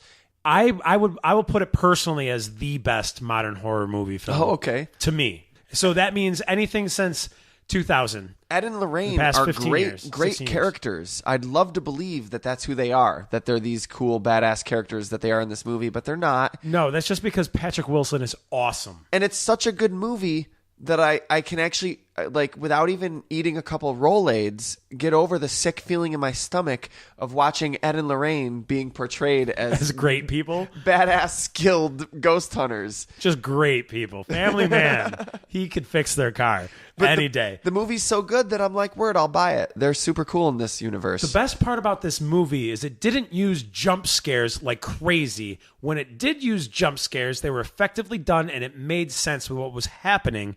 They used tone, they used colors, they used musical effects and silence even. It was great. The portrayals by all the actors were great.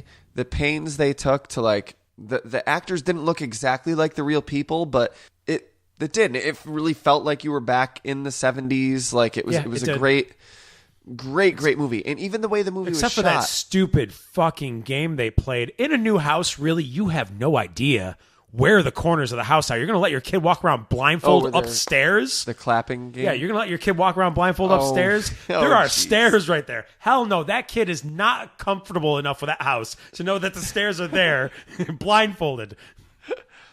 Danger. I did love the movie, though. It was a lot of fun. Definitely watch it if you're into horror movies. It's a great horror movie. Probably, I would say, the best out of any of the Ed and Lorraine Warren movies. Not even a question. Absolutely the best out of all the movies based on their cases. But unquestionably, the most famous is... that werewolf book he did. No. The Amityville Horror. Oh, right. Oh, that was them? I wouldn't have known... just by watching the movies. Your parents know about this one. Yeah, even your parents know about this one because James Brolin is a man. He's a man. You didn't properly growl. Man. Oh, was that the portal to hell talking to them?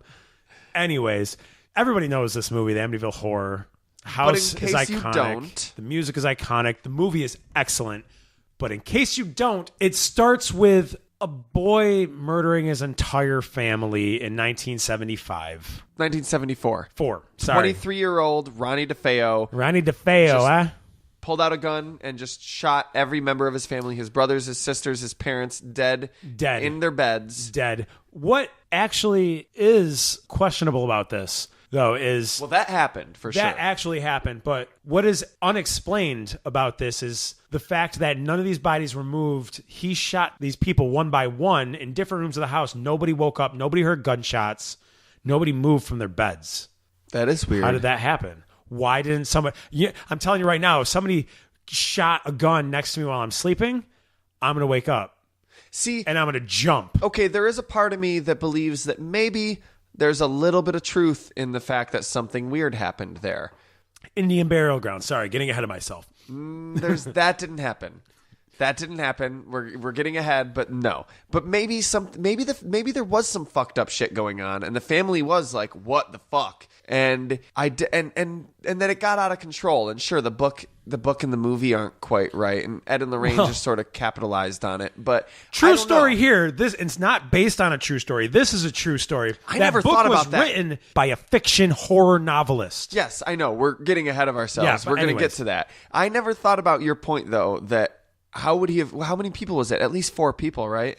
No, 5. I think. People. Parents and 3 siblings. He killed all of them, and none of them woke up. Like, okay, maybe one of them, maybe in the room, the sibling in the next bed woke up, but then he just shot them. But how did the parents upstairs not here, or vice versa, not here? I mean, I know the mom was a terrible cook. The dad was a raging alcoholic and a dickhead. Ronnie was a troubled teen. 20 something.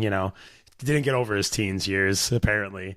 But none of this makes sense except for the fact that I don't know. He fucking hated his family and his life, and he was like, fuck this shit. Maybe they were passed out drunk or something, and then he shot them, and they were like, what was that? And then he shot the other one, and they were like, okay, something weird's going on. And they sat up in bed, and they were like, let's listen. What's going on? Is this in our house? Is this outside? Is this next door? And then their door swung open, and he shot them. Maybe. I don't know. This makes me uncomfortable, because this really happened, and it's sad, and it's not cool, and it's not funny. Right. But to me personally, this story is infinitely more interesting than what they used for the Amityville Horror.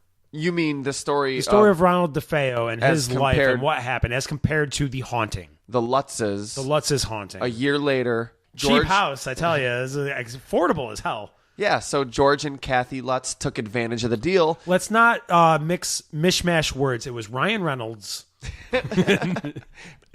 And James Brolin. Brothers back at it Oh, again. no, they weren't brothers. They were the same person. They were lovers. I could see it. I don't know about you. I could see They it. both had thick, full, manly beards. Oh, so manly. Coming from a bearded guy, so manly. A year later, George and Kathy Lutz moved in. They had a priest bless the house because of all that nastiness from a year But earlier. flies swarmed. Yeah, the Insane. priest actually felt an invisible hand slap him and say, "Get out." It was like, OMG, get out. Get out of here. You did not just share that on Tumblr. And then his hands began to bleed. But they were like, that's cool. We're going to move in anyway. Sure, we were weirded out. We had a priest come in and bless the place. His hands bled. A ghost slapped him. They moved in, and, the usual ghost stuff starts happening. Doors slamming, stomping. It's just the most bullshit case. Your wife turning into a 90-year-old woman spontaneously while you're sleeping next to her in bed, et cetera, et cetera. Oh, did that happen? You say, I don't know how this spawned 9 movies. Oh, 9 movies? Yeah. So I don't know that this spawned 9 movies. So apparently, can I just go over the movie list for you because it's actually funny? Have you seen all the Amityville horror movies? No, I saw the original and I saw the Ryan Reynolds one. And that's it? That's You it. know nothing of the sequels then? Nothing. You know nothing, Nathan K. Nothing. Okay. Well, let me school you. The second one kind of mimics the DeFeo family and what happened previously and what caused Ronnie DeFeo to kill his family. It was actually pretty good. Pretty well done. His brother-in-law from Rocky was the dad. He was an asshole. The third one was about a lamp from the Amityville house being sold, and it was a haunted lamp movie. Yes, haunted lamp. So does that one pass the sexy lamp test? No, it does not. It was a weird, ugly antique lamp. I'm sorry, that was actually the fourth one. The third one... It does pass the reverse sexy lamp test, though. See, the sexy lamp test is if you can take a female character from your movie and replace her with a lamp and it doesn't change the story any, then you wrote that female character poorly. So This movie passes the reverse sexy lamp test, where if you can take a lamp from the movie and replace it with a female character... It actually makes the movie better. It does. It does. Just use the lamp. Use the lamp. Passed. The third one is actually about a haunted mirror from the Amityville Horror House. Now, bear with me. The fifth one, and this is where I finally stopped after this movie. I was like, I'm done. I didn't watch 6, 7, or 8. The Ryan Reynolds movie was 9. But the next one was about not even something from the house, but a dollhouse that was a dollhouse of the Amityville house, and it became haunted. Why did they make that? And why did it become haunted? Was it haunted by mini ghosts? It was a mysterious birthday present in the beginning of the movie. And a college student? No, it was actually for a child. At least it's for a child. For Lou? Lou dog. Oh, Lou dog. So one night, George Lutz woke up and he wasn't able to move. What? Paralysis? Sleep paralysis. Listen to Fair Enough. What was The it? Nightmare. 17 or something. The Nightmare episode. No, it was earlier than that. 7 maybe or something like that. Maybe. Very interesting episode. We talk all about sleep paralysis. If you don't know what it is, definitely check it out because it's a really, really interesting thing. And even though we're reviewing a movie, you don't even have to have seen the movie to get this episode or enjoy it. Right, exactly. Because we're more so talking about a thing that happens to people. Yeah. And their encounters with it. So he woke up, couldn't move, was like, oh, this sucks, fell back asleep. Woke up later that night. Was it 3 a.m.? I don't know. Oh, it was 3:12. It was 11:11. The witching hour. It was not 11:11. The witching hour. Make a wish. He woke up later that night and saw his wife levitating above the bed, which, again, listen to Fair Enough, episode 18, sleep levitation, normal thing. Happens to a lot of people. One after. We followed it up with a sleep levitation episode. No, not really. The next morning, see, we don't know exactly what happened between that instance and this, but the next morning, they fled from the house, left everything there. They don't even want that shit. They GTFO'd, ran. They got out. They drove. They went left in a boat. Who knows? They just GTFO'd out. They got out of the house. to this day, like, they never have shared completely what happened that night. They prefer not to talk about it. Except for when they were giving the fiction writer some experiences on the case. You know what? Never mind. They didn't talk about it. They couldn't talk about what really happened. Yeah, some medium named Hans Holzer visited the house, and he's the one that said it was haunted by an Indian chief who was all pissed off because it was built on an ancient Indian burial ground. Ancient Indian burial ground. Who was that? The one doctor's name? Jack, the mad scientist guy. Jekyll? No. Gernhardt. Jack Ketchum. Ash Ketchum. The writer. Professor Oak. Professor. But either way, the Montaukett tribe, which is like the local Native American like tribe that I guess would have had the burial ground, they called bullshit on this, and they were like, look, first of all, no records of ever having a burial ground here. Second of all, we don't do that shit. That's some white people shit. We don't possess people and make them kill their family. We possess objects. We're about possessing nature, okay? Possession is a white people idea. Yeah, like we're free. We don't own stuff. It all belongs to the earth. Great, just top notch. So supposedly the DeFeo dude's lawyer admitted to not supposedly, he did admit. Yeah, it's not supposedly. What was that? He said they concocted the story with the Lutz family and the writer of the novel over many bottles of wine. Yeah, basically, he wanted to bring the case back up because he's a lawyer. He makes money off that shit. You know what? He's not as good as Hillary Clinton as a defense lawyer, but he was like, hey, maybe this demonic possession thing could get my guy out of jail. Are you trying to say that the DeFeo family had information that would lead to Hillary Clinton's arrest? I did not. Not at all. Not at all. I'm just merely commenting on the fact that Hillary Clinton was so good at getting pedophiles. You know what? Never mind. Moving. She's a good lawyer. She was a great lawyer. All right. Not as good as DeFeo's lawyer. He clearly wanted the judge to reinvestigate the case. So he was like, maybe if this new family has some fucked up shit happen, we can convince them that there's some fucked up shit. He wasn't just him. He wasn't responsible. So supposedly he got together with the family one night and started talking about writing a book. And at first they were like very calm, reserved. They were like, so this is what happened. This is what happened. Maybe we could do this. And then by the end of the night, they had drank over over 4 bottles of wine. What? Between 4 people? And that's so drunk. And I get the feeling like the lawyer wasn't really drinking that much. And they were like drinking a lot. Alcoholism is a serious problem. Let's not laugh about it, Nathan. And by the end of the night, they were spitballing and workshopping this whole horror novel based on the story. And DeFeo actually admitted that he lied about he said that he heard voices that told him to kill his family. Yeah, he said there was a demon told him. But he later was like, no, I lied because I wanted to get an insanity plea. I didn't want to go to jail for the rest of my life. Right. Because these are things that happen in life. And you'd kill your family. You know, Clearly. You got to come up with an excuse. Can we blame him? Can you blame? Like, the day that somebody doesn't get off with demonic possession plea is the day that I will eat my shirt. Oh, well, just wait, sir. Just wait. You better say goodbye to that Loot Crate shirt you're wearing. Transformers it is. Now, the movies. Not the sequels, but the actual Amityville Horrors. The 2 movies about the story of the Lutz family. You've seen them both, right, Craig? Absolutely. What are your thoughts? I really enjoyed, honestly, I think the one from the 70s with James Brolin and... Lois Lane. Yeah, Meg Ryan. No, not Meg. No, Margot not Meg Kidder. Ryan. That's who. Margot Kidder was the person I'm thinking of. I love that movie. It was a staple of my youth. Oh, really? It really was. 'Cause I was a huge horror buff as a kid, and that was one of the movies. It's like, oh my god, this is the movie, and you got to see and check out. It's probably one of, at the time, it was one of the best haunted house type movies. That was another one that my mom told me was one of the scariest movies she ever saw. Yeah, it really affected a lot of people. It was like The Exorcist and the Amityville Horror. I think a lot of it had to do with thinking it was a true story.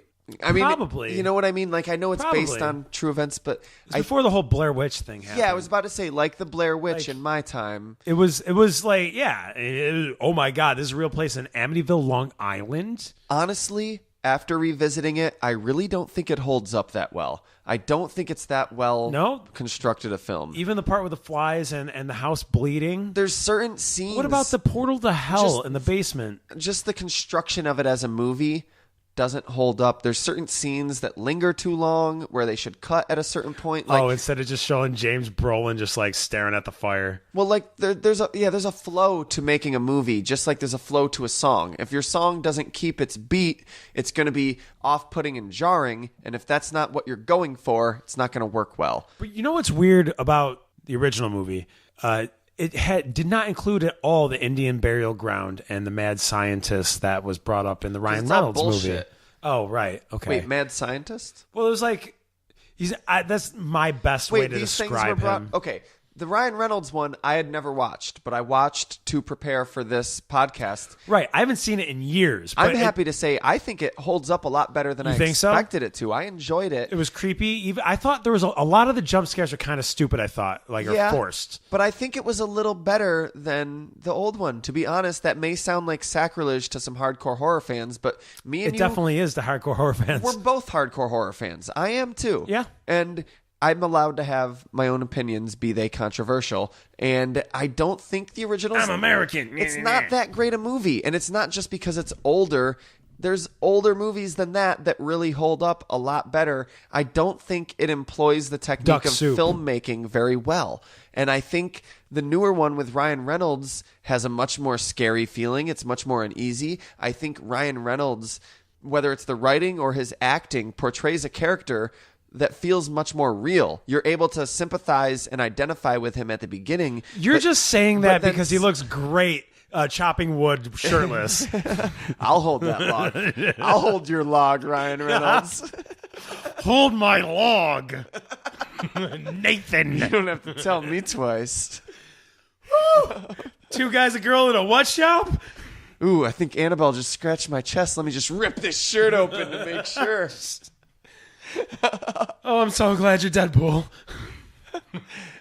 I think, though, he really played a character that at first you could sympathize and identify with, and then as it went on, you became increasingly afraid of, kind of like The Shining. Like, it wasn't as good as The Shining. The Shining is fucking amazing. And Stanley Kubrick is none to be fucked with. That's what I throw up there for one of the scariest movies I've ever seen. The Shining. Yeah, absolutely. I'm with that. Alien, maybe even. I don't think The Exorcist is as scary as everybody thinks it was. I need to rewatch it. It's been too long for me to have a legit opinion.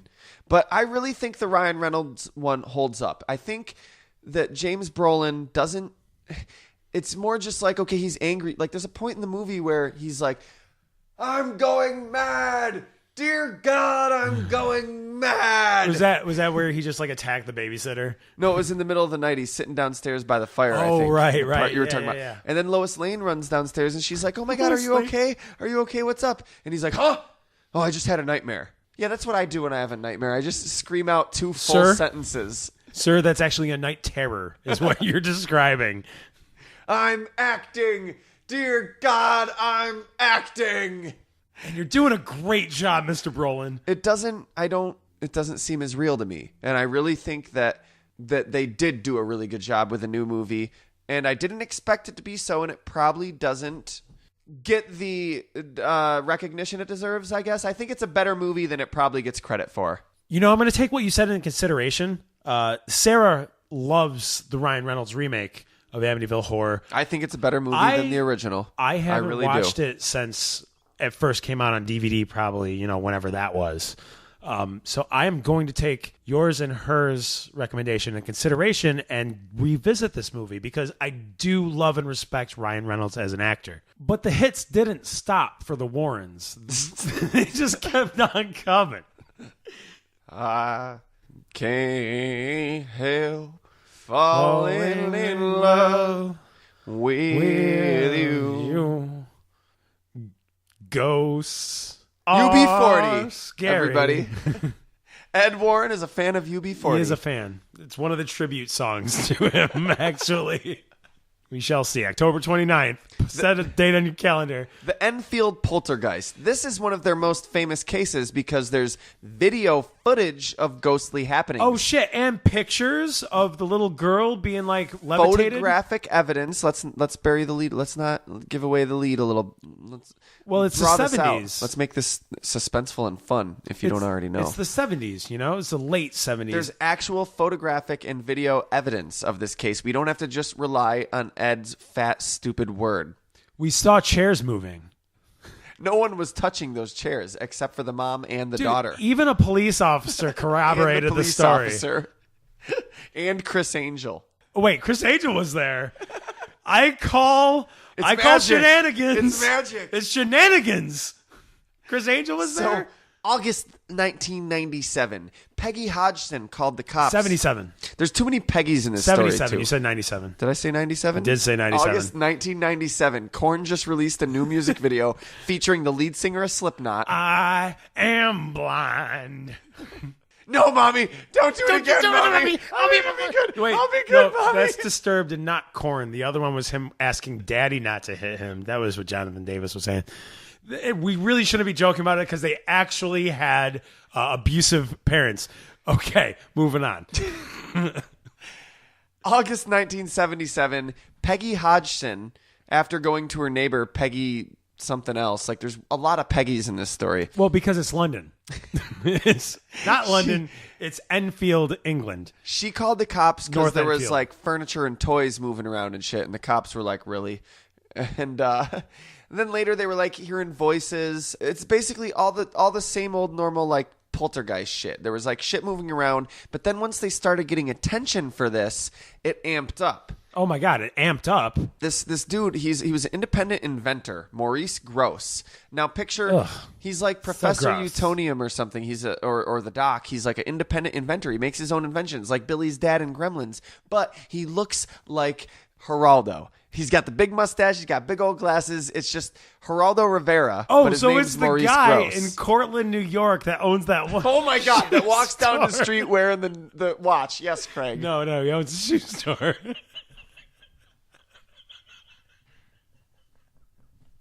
We can make this a running joke. Let's do it. So Maurice Gross is actually the main one that investigated this case. Ed and Lorraine showed up for one fucking day, totally uninvited. Oh, completely uninvited. They And were not called by the priests. Yet this is The Conjuring 2, where they're like the main players in the story. Yeah, they were personally invited there by priests to take care of this issue. Real life, no. No, they showed up like they always do, and we're like, "Can we? Hey, hey."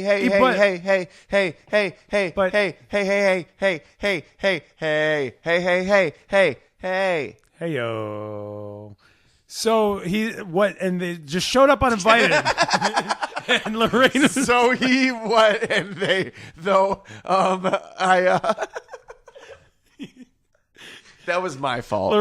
Lorraine knocks on the door and says, "My husband painted a picture of your house." And it was a picture of Sam and Dean making out, and she was like, "Oops, that was a commission. That Sorry." was the wrong one. It's the 80s. It didn't happen yet. They didn't have Sam and Dean yet. Nope. What kind of world were we living in then? But once they started getting attention, things picked up. Suddenly there were demonic voices. The kids were levitating. All sorts of shit was fucking crazy. So like paranormal investigators started like staying with them, recording shit, interviewing the kids. Oh, the kid was an attention whore. Dude, this is okay. I don't know. I don't even know where to Kid start. was also practicing ventriloquism. I don't know where to start, so we might be a little all over the place, but this is the most bullshit of all the cases. What, And Bill's not real? it pisses me. I don't.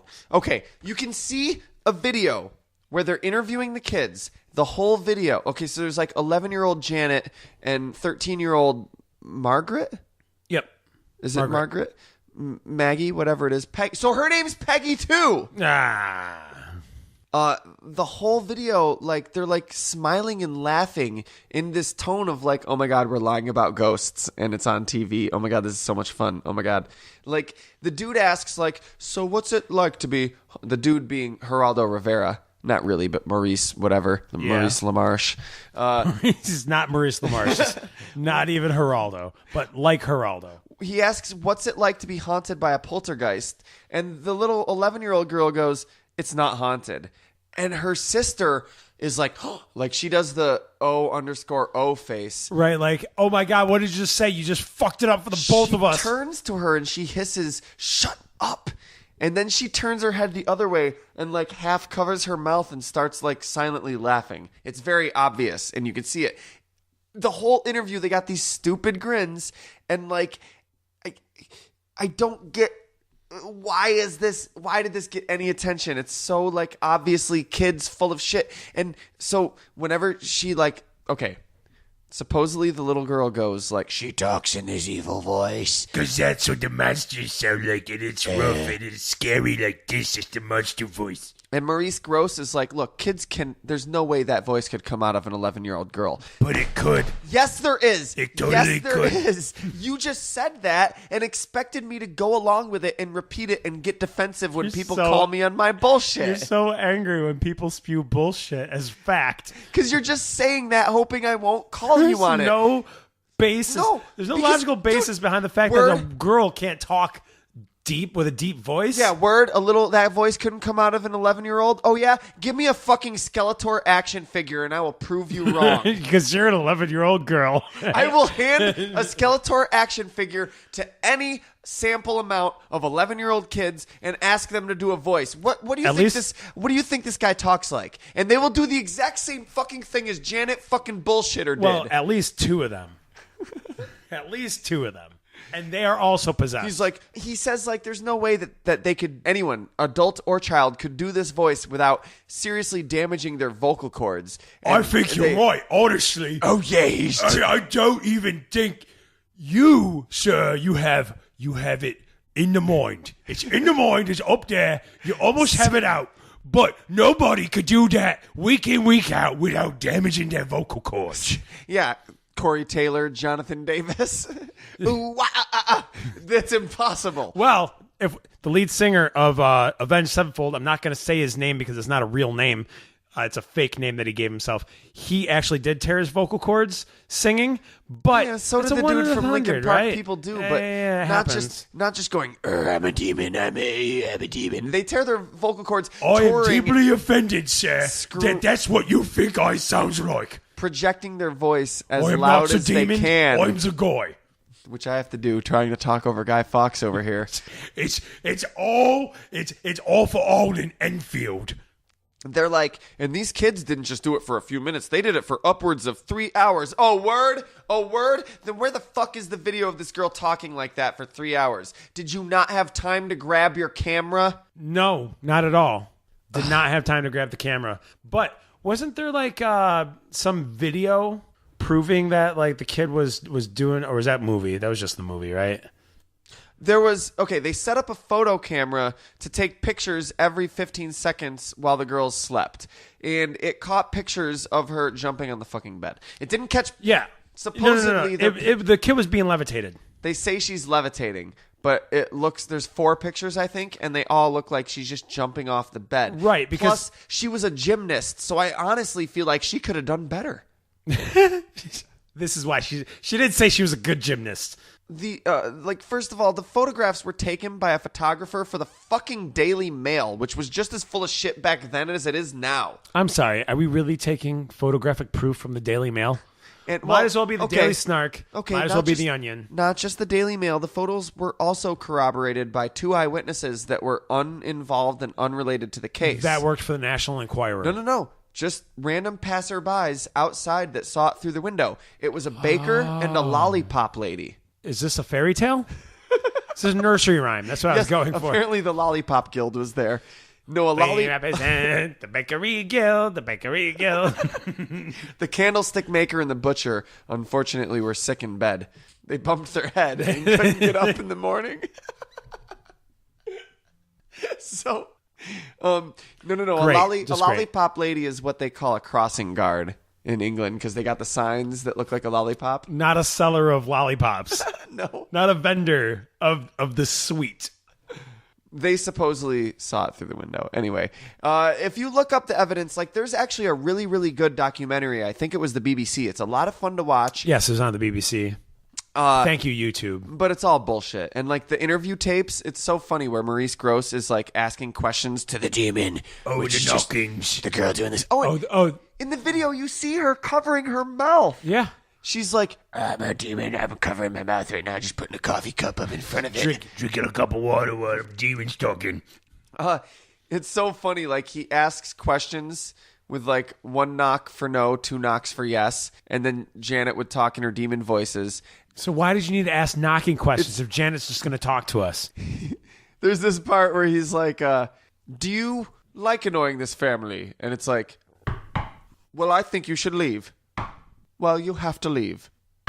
Well, that's too bad. You have to leave. No, like literally, I can't go anywhere. Oh, I think you should leave. You're done. No, I No, you can't go gotta anywhere. leave. I'm stuck here. Just for like 5 minutes. Just like, well, I think you should leave and you've had your fun and you're done. But you don't understand. I can't no, move on. Leave. But Please I'm just stuck. leave. It's not my fault. Don't make this awkward. I want to leave. I swear I do. My name's Bill. I'm an old man. I just want to go on to my wife. She's waiting for me in heaven. There's recordings where the girl like barking and whistling starts coming from the girl, but it's just audio recordings. And he's like, the barking here is quite extraordinary, actually. And no, it's not. It just sounds like a little girl. If you give her a dog toy and ask her to act like the dog, ruff, ruff, like George Clooney on South Park did a better job. It doesn't sound. Oh, he was It's Sparky. not quite extraordinary. She's no Frank Welker. It sounds like an 11-year-old girl. I'm sorry. How does this correlate to ghosts? Oh, how? Well, he asked her. There's a point where she's like, well, not she, but he, like Bill or whatever the demon was talking to her, goes, I'm invisible. And he goes, why are you invisible? And I'm a dog. you can't ask someone why they're invisible. Right? Like, that's not even cool. How not PC of you, bro. He asks, why are you invisible? And he says through the little girl, Because I am a GHOST.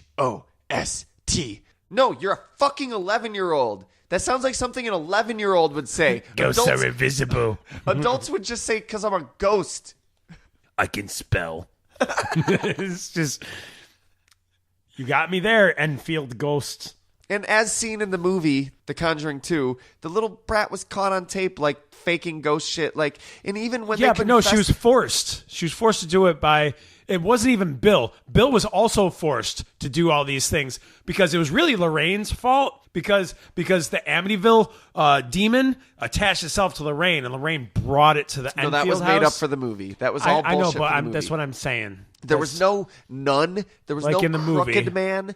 All that shit in The Conjuring 2. Like, the first half of the movie is actually kind of cool to watch. Like, it's not a good movie like The Conjuring is, but if you're familiar with the Enfield poltergeist case, it's cool because it's like, wow, that house looks exactly like the house. I'm glad it does, actually. It's cool to see that is- shit. Wow, Maurice Grosse looks exactly like Maurice Grosse. Yeah. It's Yeah, kind of cool that to guy. see that shit, but then suddenly there's a nun ghost and a crooked man ghost and all this bad CG. Well, the worst part about the nun ghost is, I don't know if you noticed, but like in the beginning when they did the Amityville case, that's where the nun ghost came from. Yeah, it's Like, first Bullshit. off, you broke your own rules by when you said yourself that ghosts don't like walking across water. Lorraine Warren, you said yourself how to detach yourself to you and she go was to England. confused with vampires. Vampires don't like water. Yeah. That's what it was. Gotcha. Okay, at least I can sleep better knowing that that's the thing. But anyways, Yeah, they just made shit up for that movie. Kind of like how the family just made shit up for this in fucking real life, case. You know what? Jesus Christ. And you know when they ask Peggy, the mom, like how it makes her feel that people don't believe her, she's like, it greatly upsets me. Why? Would you just believe some person that said some crazy shit happened? No, you wouldn't just Yeah. believe that shit. Like, even giving you the benefit of the doubt that you're telling the truth, you shouldn't get upset that people don't believe you when you say some unbelievable shit happened. I would at least pretend to believe them so they don't try to stab me for not believing them. Because that's a thing that could be a real possibility. Which we're going to talk about momentarily after another case or so. Fuck, we still got a long way to go. This is a long podcast. Couple cases. I don't care. Okay, I have to make this point out about the movie. I was talking about that nun ghost. The movie, to me, you said it wasn't a good movie, right? I didn't like it near as much as the first one. I thought it kind of sucked. Comparatively to the first one, it is terrible. I don't understand why some of the critics were like, this is a good movie. It's a decent, at best, on par a little bit better than what's been coming out in blockbuster Hollywood horror movies. It's fun to recently. It's fun to watch it and imagine the real Ed Warren running around during the climax of the film. Fun to me too, like being a Bruce Willis action movie star. Right, and then getting lost in Insidious. Never mind, same actor. But what I don't understand is they completely went away from what made the first film great, not showing the poltergeist the entire time, or the demon, or whatever, the witch. No, instead they just made up a bunch of fake demons and ghosts. Demons and ghosts, and not play with the tone and the setting and the mood and the music and the lighting. Instead, they just added more jump scares and showed the ghost more and had bad CGI. There, I said it. It was an okay movie at best. Not a great film. Yeah, I just didn't like it. And like I said, while watching The Conjuring, I'll accept that you're portraying Ed and Lorraine as these badasses because I like it. I'm enjoying the movie. Right. They made it better. The second one, it was laughable. There's a part where they're on a talk show. And afterwards, he's like, these people, these skeptics, they try to like knock us down, try to undo all the hard work we've done. First of all, what hard work are they going to undo? Do skeptics, do atheists have the power to like... retroactively cancel the exorcisms that you commissioned? To poison the minds of the people in the audience. So I'm watching this movie with my girlfriend, and I'm like, that scene, I know that. They're parodying a scene from Sally Jesse Raphael. Oh my God. You would have thought that was something completely made up for the film, but it wasn't. No, that's one of the reasons it left such a bad taste in my mouth, because Ed and Lorraine Warren appeared on, do you remember Sally Jesse Raphael? She was like a Maury, Jerry Springer type talk show host in the 80s and 90s. It was the Red Teenage Mutant Ninja Turtles. With what? Yes, Raphael with Sally and Jesse, and they all had a talk show together. What? If this is a thing that it's happened, not a real thing, no. Then I have no idea what you're talking about. I was being dumb. In this episode, there's a skeptic who's explaining why he thinks their work is not credible. Joe Nickel, this one's for you. And Ed Warren is so obnoxious. He just interrupts every word. Irate. Were you there? Yeah, but were you there? Oh, but you can't prove that. Can't. Yeah, but that's not true. Yeah, but that's not. No, but it yeah, can't but be I'm not going to proven. be quiet. Not while you're sitting here lying. Yeah, but that's not true. Yeah, but were you there? Yeah, but were you there? Plants everywhere in the audience. He is a total shitbag. It's awful. And to see them portray them as the good guys, I was like, babe, I'm sorry. I have to pause the movie real quick. And we have to watch the clip from the Sally Jesse episode. We ended up watching the whole thing, and it is one of the funniest 58 minutes or however long it is. Amazing. I texted you and was like, dude, you have to watch this. It was absolutely, hands down, the greatest thing. The Haunting Connecticut case. It's so funny. And we're going to we want to do a Fear Enough just focusing on it. There's so much to say about it. Probably won't come out in October because we're so booked that we're not even sure we'll get scare points out in October. Stop. Especially Let's just move. Let's with just this go. long We're going to episode. try to do it, but we might do it. We're going to try to do it. Ed Lorraine Warren on Sally Jesse Raphael. Yeah. It is a treat. Ed is just like, positively do not open your mouth the whole time. The guy's like, are you threatening me, Ed? Ed was like, yeah, keep saying that again. See what happens. Yeah. It's so, oh my, you'll hear it. We're going to do a whole episode about it. Okay. Well, let's talk about the Sooner or case later. that was involved with this. The Snedeker family in Connecticut. The Haunting in Connecticut. 2, A Haunting in Georgia. Ghosts of Georgia. Whatever. It's not in Connecticut, so why name the fucking sequel to this movie? Well, yeah, it's about Ghosts of Georgia. They go to Connecticut. It's like, have you ever seen Madagascar? Oh, so they just take like a road trip to Georgia now to do some haunting there. It's like Madagascar, but with ghosts and in the South. It's the most ridiculous thing I've ever heard All of. in the South. It's a scary place down there. Yeah, it is. Was that movie even all that successful to warrant like such a shameless tie-in? I thought you were talking about the shameless tie-in itself and not the first movie. I believe it was successful. I wouldn't say a box office smash sensation, but I mean, at the time, it was probably one of the better ones at the time. And that's not saying much for 2006. Yeah, it was boring. Just as much of a fraud as that movie was, it seems like this case was a bit of a fraud. Too many people were telling different sides of the same story. Yeah, that was actually a complaint from the guy who was hired to write the, what's it called, In a Dark Place? Yeah, the book that was story based of a off the true true haunting. which was actually based... The movie was based off the book. What happened was this family bought or started renting this apartment, I think. It was a house. The whole house. They rented the whole house, and it was an ex-funeral home that they say they were not aware that it was a funeral home. They claim they didn't know, but other people claim they did know, and it was obvious. And because there was a sign that said "funeral home" on the side of the wall, right next to the door. But apparently Apparently it was covered up. Were you there, Well, it was Craig? covered up with plywood when they moved there? in because I was there and I saw it myself that the plywood was there. I clearly. put the plywood up. I was being a bit of a prankster. But what they didn't say was on the plywood was written ex-funeral home inside. They were keeping that one a secret. Dead inside. Inside. Positively do not open. Please don't open. Yeah, you shouldn't go in because that place was apparently filled with demons, like so many demons. Not just one demon, not just two demons, but like tons of demons. I think that you'll be fine so long as you keep up with your rent. Because from what everyone else says, other than the family, none of this started happening until they started falling behind in their rent. So the ghosts were probably pissed, and the ghosts are like, look, bitch, we ain't about to get kicked out. Like, yeah. You the ghosts are like, if rent. I have to pay rent, you have to pay rent. So we're going to start hating you. It's ridiculous. The ghost's like, I don't even eat. Those are not my dishes in the sink. What I think is extremely suspicious about this is they say we weren't having a financial troubles. We were just fine. Lady, I don't mean to be crass, but your kid had cancer. There was not a family in the 80s that wasn't super rich that weren't having financial problems if they had a family member with cancer. Cancer is an expensive thing to pay for. Yeah. To treat for treatments and such. Another dumb argument. Instead, you should be saying the financial problems weren't why we saw ghosts.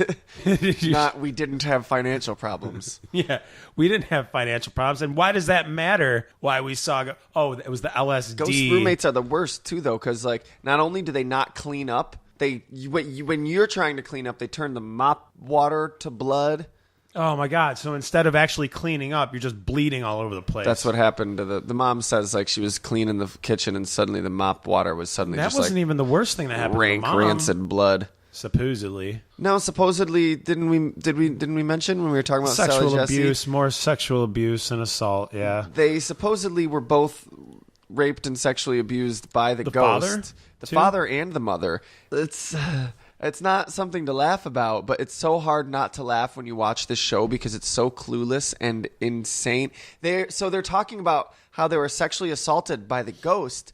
And Sally's like, well, we have a bed here on stage. And the camera pans out. Oh, my God. And there's a fucking twin bed or a queen bed or whatever you call And it. the two of them just like And she's stage like, what happened. Why don't you guys get in the bed? Not like they weren't like, like doing like motion. But she had them get in the bed and under the covers to talk about what happened and relive their traumatic, even if because, they were lying and it's about ghosts. Sally, you don't do that, Sally. Right?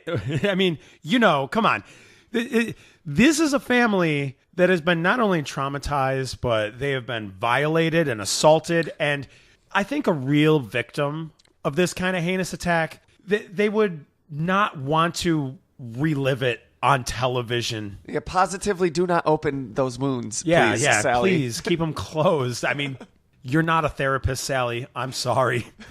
This is why Maury took over your spot. Did he? No, I don't know. Like But her time slot? Yeah, just took it over. I'm the Maury Povich show now. You are not the host. No, they ran side by side for a very long time, though. I think you're thinking about Geraldo. No, I think Maury is just still going. Maury's been on Maury's for still going. a long yeah. time. I mean... Sally was on the air clear until like 2006 or something. No way.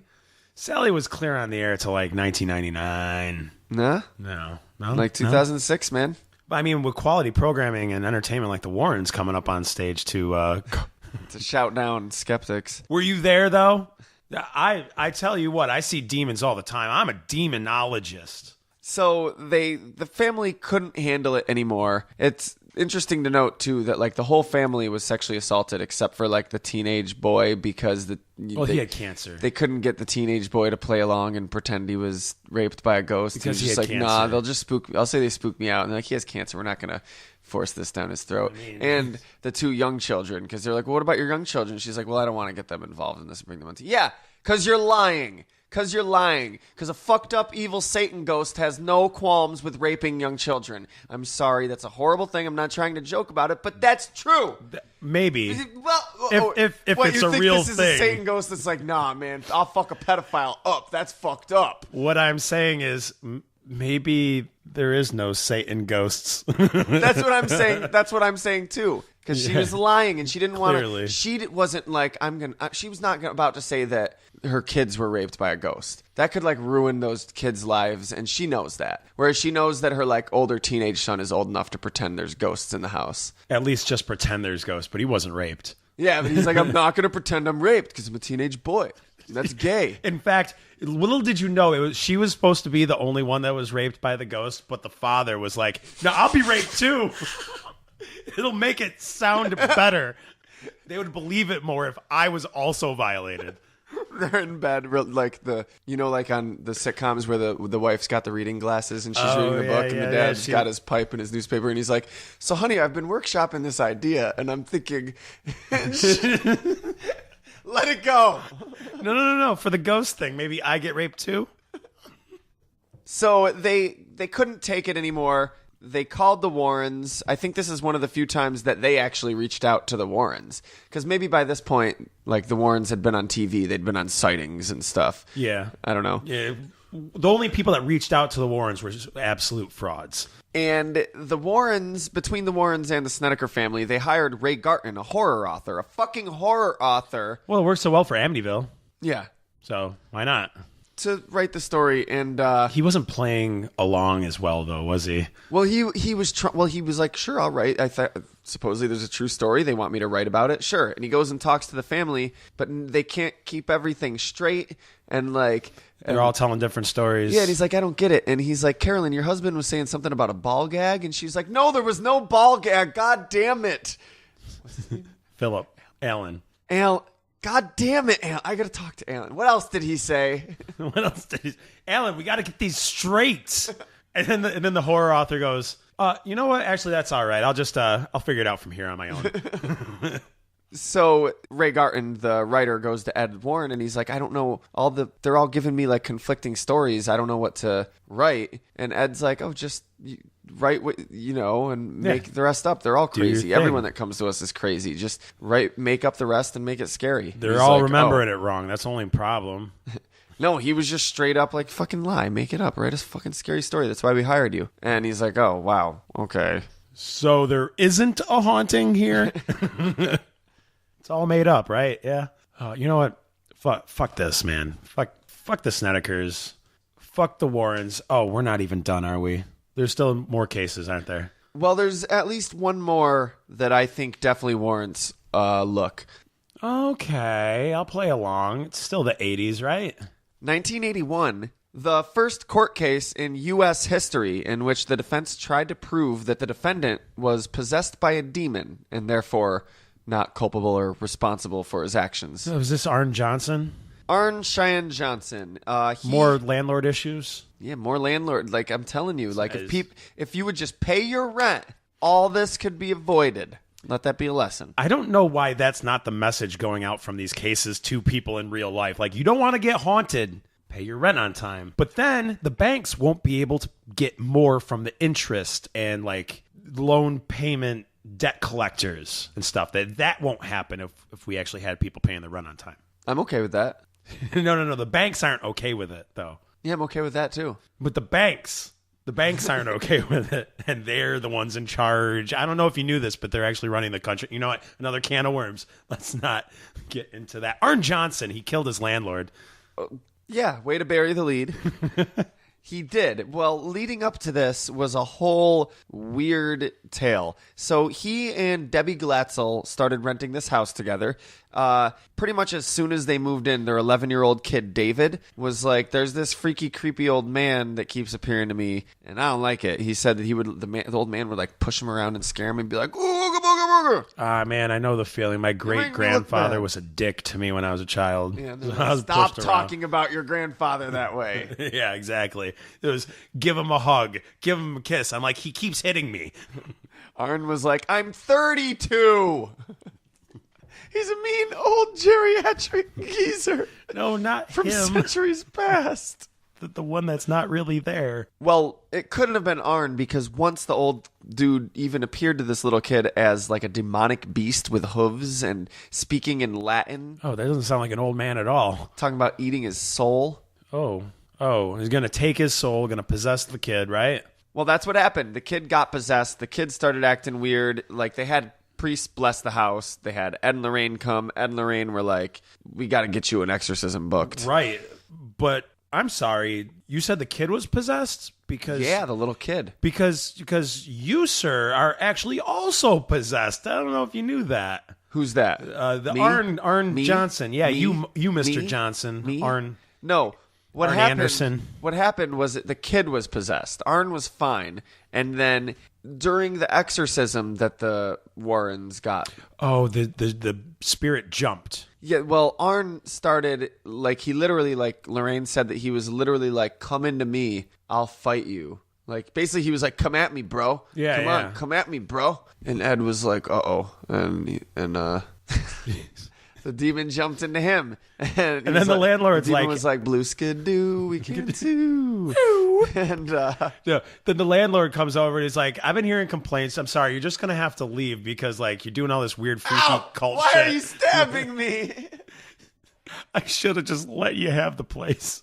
No, I don't know. Like a few weeks later or something, like I guess a few days later, he crashed his car into a tree. Then, like after that, he went like supposedly the demon was living in a well out back, and he went to like inspect the well. His family begged him not to, but he did anyway. And then he saw the demon, and the demon looked at him.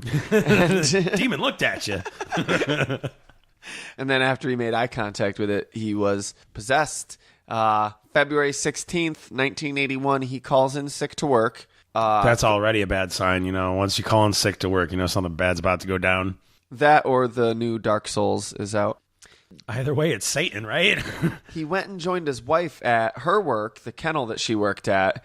Her boss, their landlord, Alan Bono, whatever it is, shows up. He takes them out to lunch, treats them to lunch at a local bar, has a little bit too much to drink, gets kind of tipsy. I don't know, it's kind of hard to follow from my research, but like I guess he showed up at their house after work, and he was all drunk, and he was making a fuss and a scene, and he grabbed like their little 9-year-old niece or something, and Arn was like, put her down, let go of her, and then he did, and then they got in an altercation, and he stabbed him like 9 times in the chest and stomach or something. Arn stabbed the landlord, and well, he was protecting the girl, right?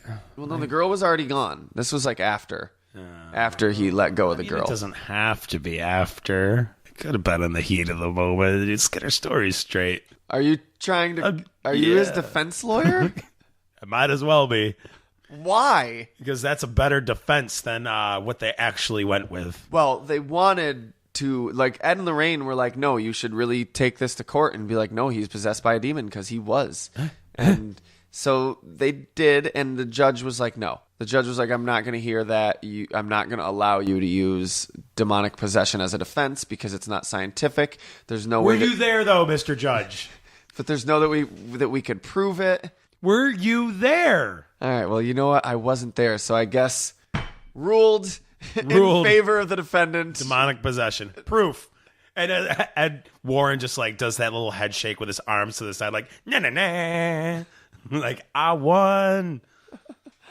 So instead, they ruled in self-defense. I don't know. I also heard that like the landlord said some rude comment about his girlfriend. Self-defense, yeah. I don't know why they thought demonic possession was like a good idea to Adam use Lorraine as convinced defense. them. They were probably all already stupid and schizophrenic. They were probably, dumb I'm not rednecks. saying that schizophrenic people are stupid. I'm saying these people were both. They were also dumb rednecks. Yes. Yeah. Makes sense to me, I guess. And they twisted them, and that's almost the worst part about like the way a fraud works here. Like, you convince this man that he was actually possessed. Yeah. And he goes and does some dumb shit. Which is why, if you've been listening... It's dangerous. If you've been listening and it's rubbing you the wrong way, how negatively I'm speaking of them, they went to court and were like, let this dude that stabbed his landlord 9 times in the chest walk free because he was possessed by a demon.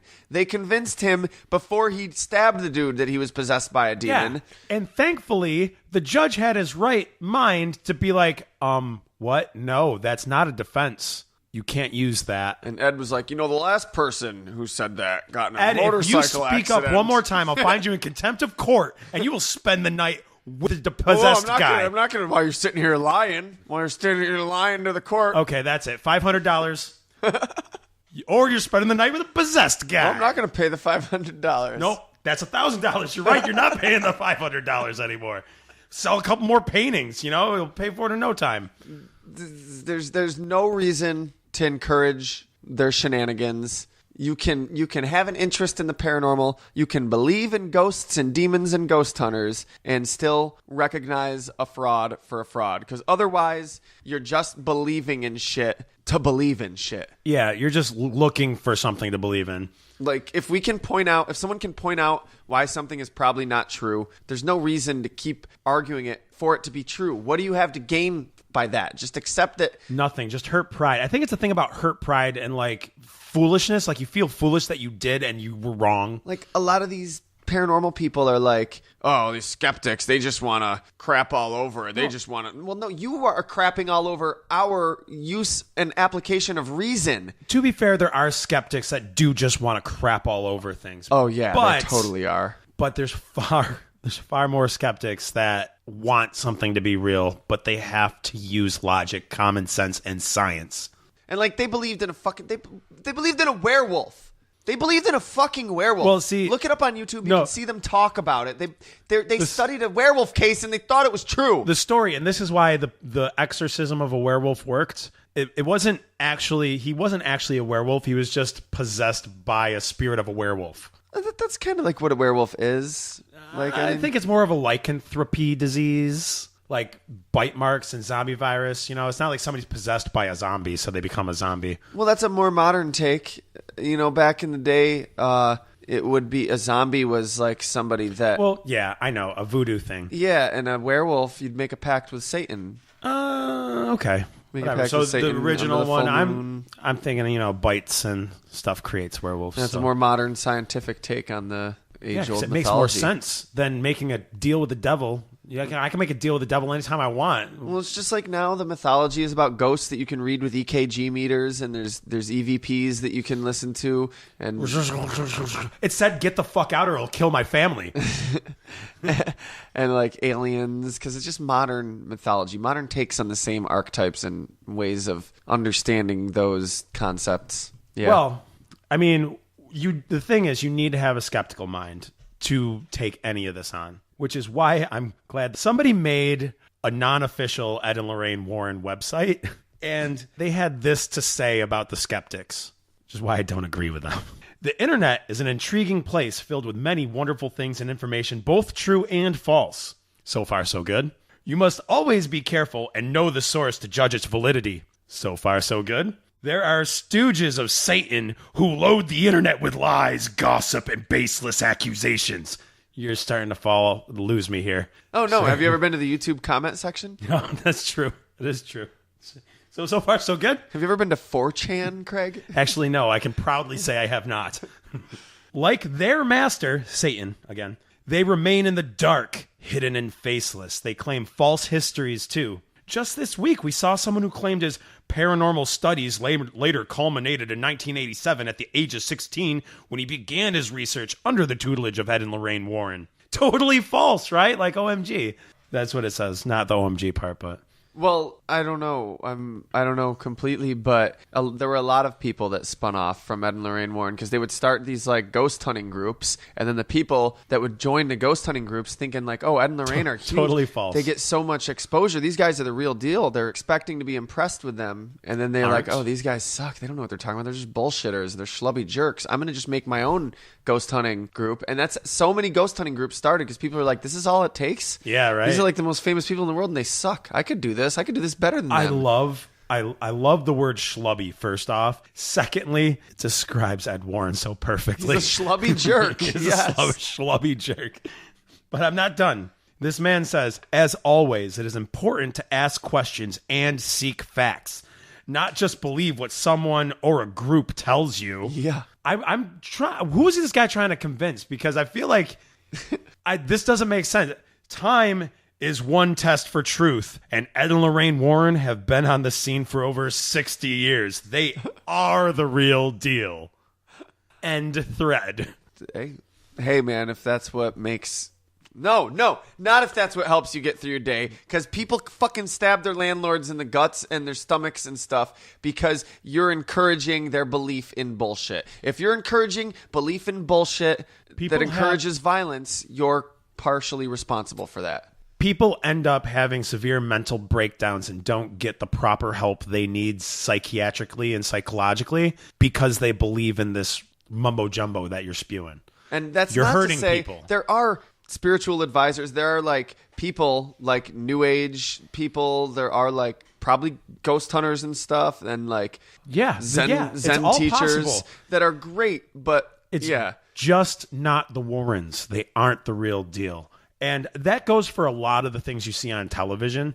Those mediums on television, they are not the real deal. I believe there are real deals out there, but these people are fraud trying to make a buck. Yeah, for one, in order to make money, you have to like spend money, baby. Yeah, it's like we said about it not being. It can't. It's right now we're not able to do these things scientifically because it's impossible to repeat the experiment. And same thing. That's the same reason you can't like pay somebody to get rid of a demon for you because there's no demon spray. Like you can pay somebody to get rid of cockroaches because we understand their biology, what kills them, what they don't like, how they live, how they survive. Things like demons and spirits. We can't really understand how cockroaches work because they keep coming back. But no, you know what I mean, man. Like even you can get rid of pests. You can get rid of actual things, but we even can't. Like an educated like shaman, like a Native American shaman 100 years ago, well, not 100 years ago, a couple hundred years ago, whatever, would even be like, well, no, I can't just guarantee that I can just come in and get rid of a ghost. Right, I can maybe protect you for a little bit. I can do what I can do, and I maybe understand more about it than you, and can counsel you and help you, but you can't fucks with what you can't fucks with. You can't make a career in a capitalist society off it and be legitimate. And you can't just put the spirit into a fucking trinket and throw it on a museum shelf. Oh, you can do that. Oh, that's right, you can. I'll show you. I mean, it's not for 9 easy payments of 9 easy payments, you say, of $129.99. So, before we close out, care to take another go at it and assign Ed and Lorraine a team of Pokemon like we did with Ani last time? I would love to. I was caught off guard last time with Ani. I was unawares, but this time I am mostly prepared. You've got a 6 Pokemon team? I have a 6 Pokemon squad for them, and I actually enjoy doing it. So did I. Let's hear it. Well, first and foremost, I do have to thank my girlfriend Sarah for helping me with this first Pokemon because it seems pretty obvious, but I didn't think about it. So then it's probably the one that's on both of our lists. Ditto? For sure. Oh, no. You don't have Ditto? No, but that's funny because Ditto popped in my head, and I was like, a Ditto. But then I was like, yeah, but why? Because it's a fraud? Because they're frauds, and it could transform into spooks and specters to make other people believe that it's genuine.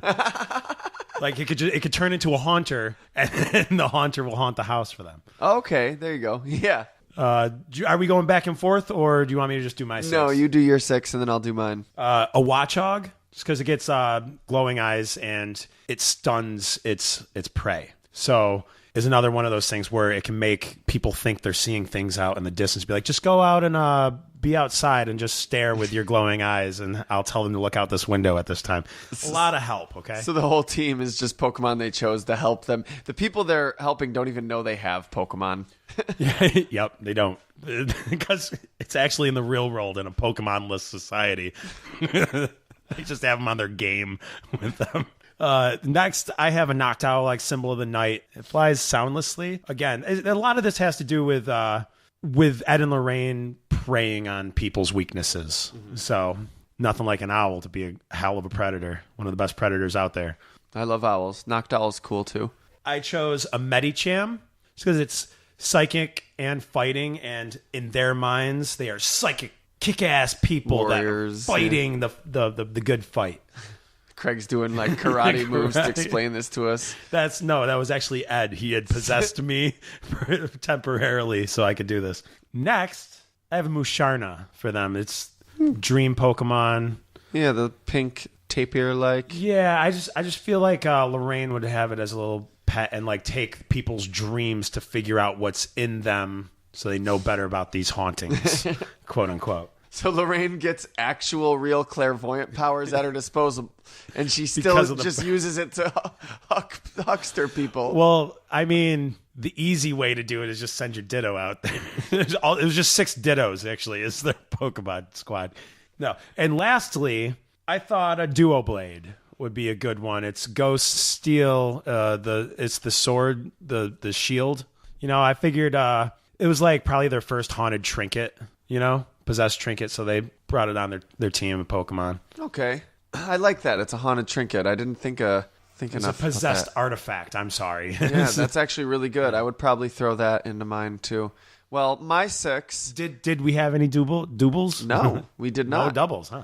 No, Nice. I wanted to make sure. Obviously, they've got to have a lot of ghosts, but I wanted to give them a somewhat rounded team and not make it all ghosts. Right. I wasn't sure if they should have ghosts, like personally, because they're fighting ghosts. Fair. But I ended up going away from it, and maybe it was because I thought you might be going towards it. Because I was like, you could argue either way. Well, I gave them 3.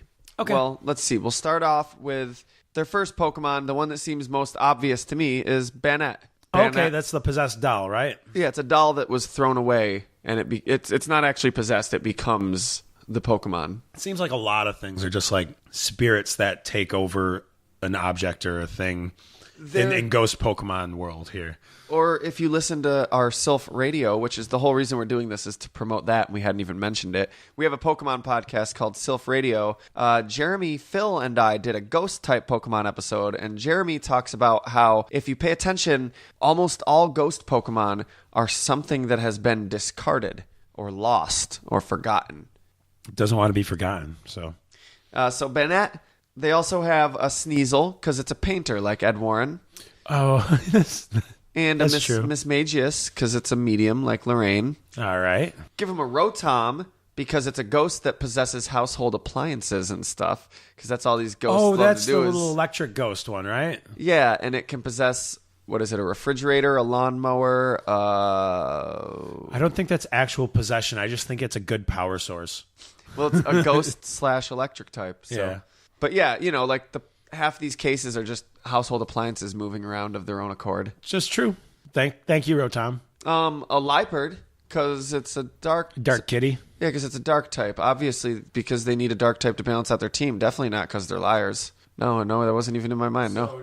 And lastly, Buizel, because otters are cute and they like hold hands when they go to sleep, don't they? Not because they're weasels. Do. Not because they're weasels. Not at all. No. That's because otters are cute. Not. Just oh like God. Ed and Lorraine, the cutest couple out there. Guys, you aren't snakes. I mean, weasels. Liars. Excellent Pokemon teams, Nathan. I think we knocked that one right out of the park. We owned it. We did such a great job of applying Pokemon teams to... I think we deserve the rest of the day off for this. For picking 6 Pokemon for Ed and Lorraine to have. You're right. I mean, what have you done for the world today, listener? I mean, unless you've maybe liked our Facebook, that would be helpful. Yeah, I mean, if you haven't done anything for the world today, like me and Craig just put in such hard work to make the world a better place right there. Taking a day off. So. You could go ahead, like our Facebook page. We need more likes. We're trying to break 400 still. I mean, they won't let me like it more than 2 times myself. So you can only like it once. I know people from Facebook. They'll let me do it twice. Oh, really? But come on. That's between you and me, Come okay? on. We need to keep that on the hush. They're like, Craig, this is sad. Come on. You liked your own stuff twice. Or you could give us a 5-star review on iTunes. How many stars? 5 stars. Okay, as many times as you can. Preferably not 4 or 3 or 2 or 1, but 5. Yeah, totally. I mean, 4's not bad, but it's How much does it cost somebody to give us a 5-star rating on iTunes? Just moments of their time, right? Yeah, just moments of your time. Tiny, minuscule amounts of your time. You're so probably already signed in, so you practically free. You know, yeah, you're probably already there. Just type in a stupid name, be make that noise. Yeah. Is this a Seinfeld transition? No, it's a Doug one. Yeah, Doug. Can it funny? Roger. As we said, there's a Pokemon podcast. If you don't know, you got to go listen to it. It's Sylph Radio, like Sylphco, SILPH, Sylph Radio. Craig's on it all the time. It's my show, so I'm on every episode. So many times. Nathan's on so many more times than me, but not by too much, I guess. Yeah, like 3 times as much, maybe. Yeah, that's it. And we've been doing this side show for about a year, Fair Enough Podcast. Can you believe it's been a year? Yeah, it's been more than a year. That's crazy to me. I feel like Fair Enough just started a few months ago. I know, right? No, I think it was like last June. You can check that out. We might be throwing some Fair Enoughs out there for October as well. I don't know if they're going to be out in October. I don't even know if I can promise this long-ass episode will be out in October, but I hope so. I'll be there. Well, you'll get there. But there will be 2 scare points out this year. Yeah, what's the theme? It's going to happen. What's the theme for this year? It's couples costumes. Frauds, I think. Frauds. Because next time on Scare Points... Well, the theme we agreed on was couples costumes. We actually haven't said it yet. I just realized it's the end of the episode and we never dropped the Scare Point theme. It's couples costumes? Yeah. Oh, I thought it was liars. So this week was Ed and Lorraine Warren. Oh, the first couple of ghost hunting. And next week, we're talking about another couple, and it's Betty Rubble and Betty and Barney Rubble. Betty and Barney Rubble. Yes. The 2 people that were first abducted by aliens. Well, way back in Bedrock. It's a modern Stone Age abduction story. Yep. Turns out it was just Dino. No, Betty and Barney Hill. Turns out it was just the smooth taste of Winston's. Not that tastes good like a cigarette should. Oh, yeah, no. Winston tastes good like a cigarette should. Oh, wow. Wow. We're not going to get sued for that, are we? No, it's free advertising. I don't know. I think Winston's gone anyways. Really? I don't know. I mean, I haven't seen a Winston commercial in I don't know how long. I'm sure it's not around anymore. And on that note, I'm Craig Lewis. And I'm too lazy to do a spooky Scare Point voice. Oh, but that's Nathan K. And I'm Nathan. This time I've got the nickname Capisser. It's really sad. Sad. So jealous. Eyes are green. This is pathetic. So pathetic. It's embarrassing.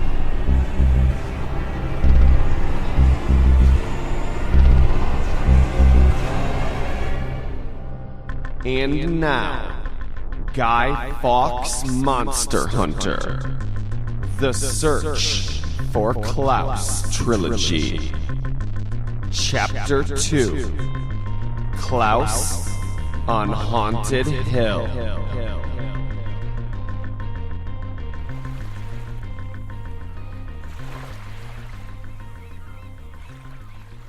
Oh, it's good to be home, isn't it?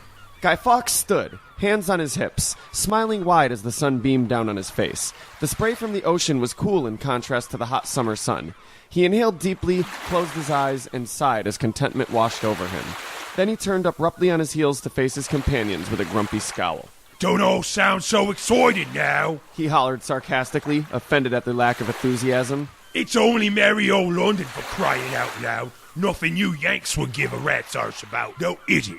The traveling party barely glanced up from their phones. They had all become transfixed with the app game Pokemon Go over the course of their journey, and Guy Fawkes, being the only one of the assorted lot without a smartphone, was likewise the only one not playing.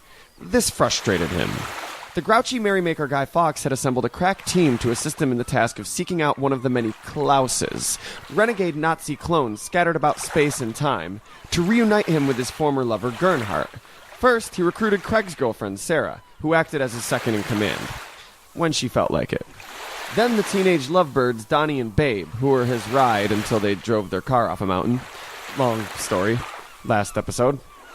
finally was Tyrone, a robot with gender dysphoria and race identity issues.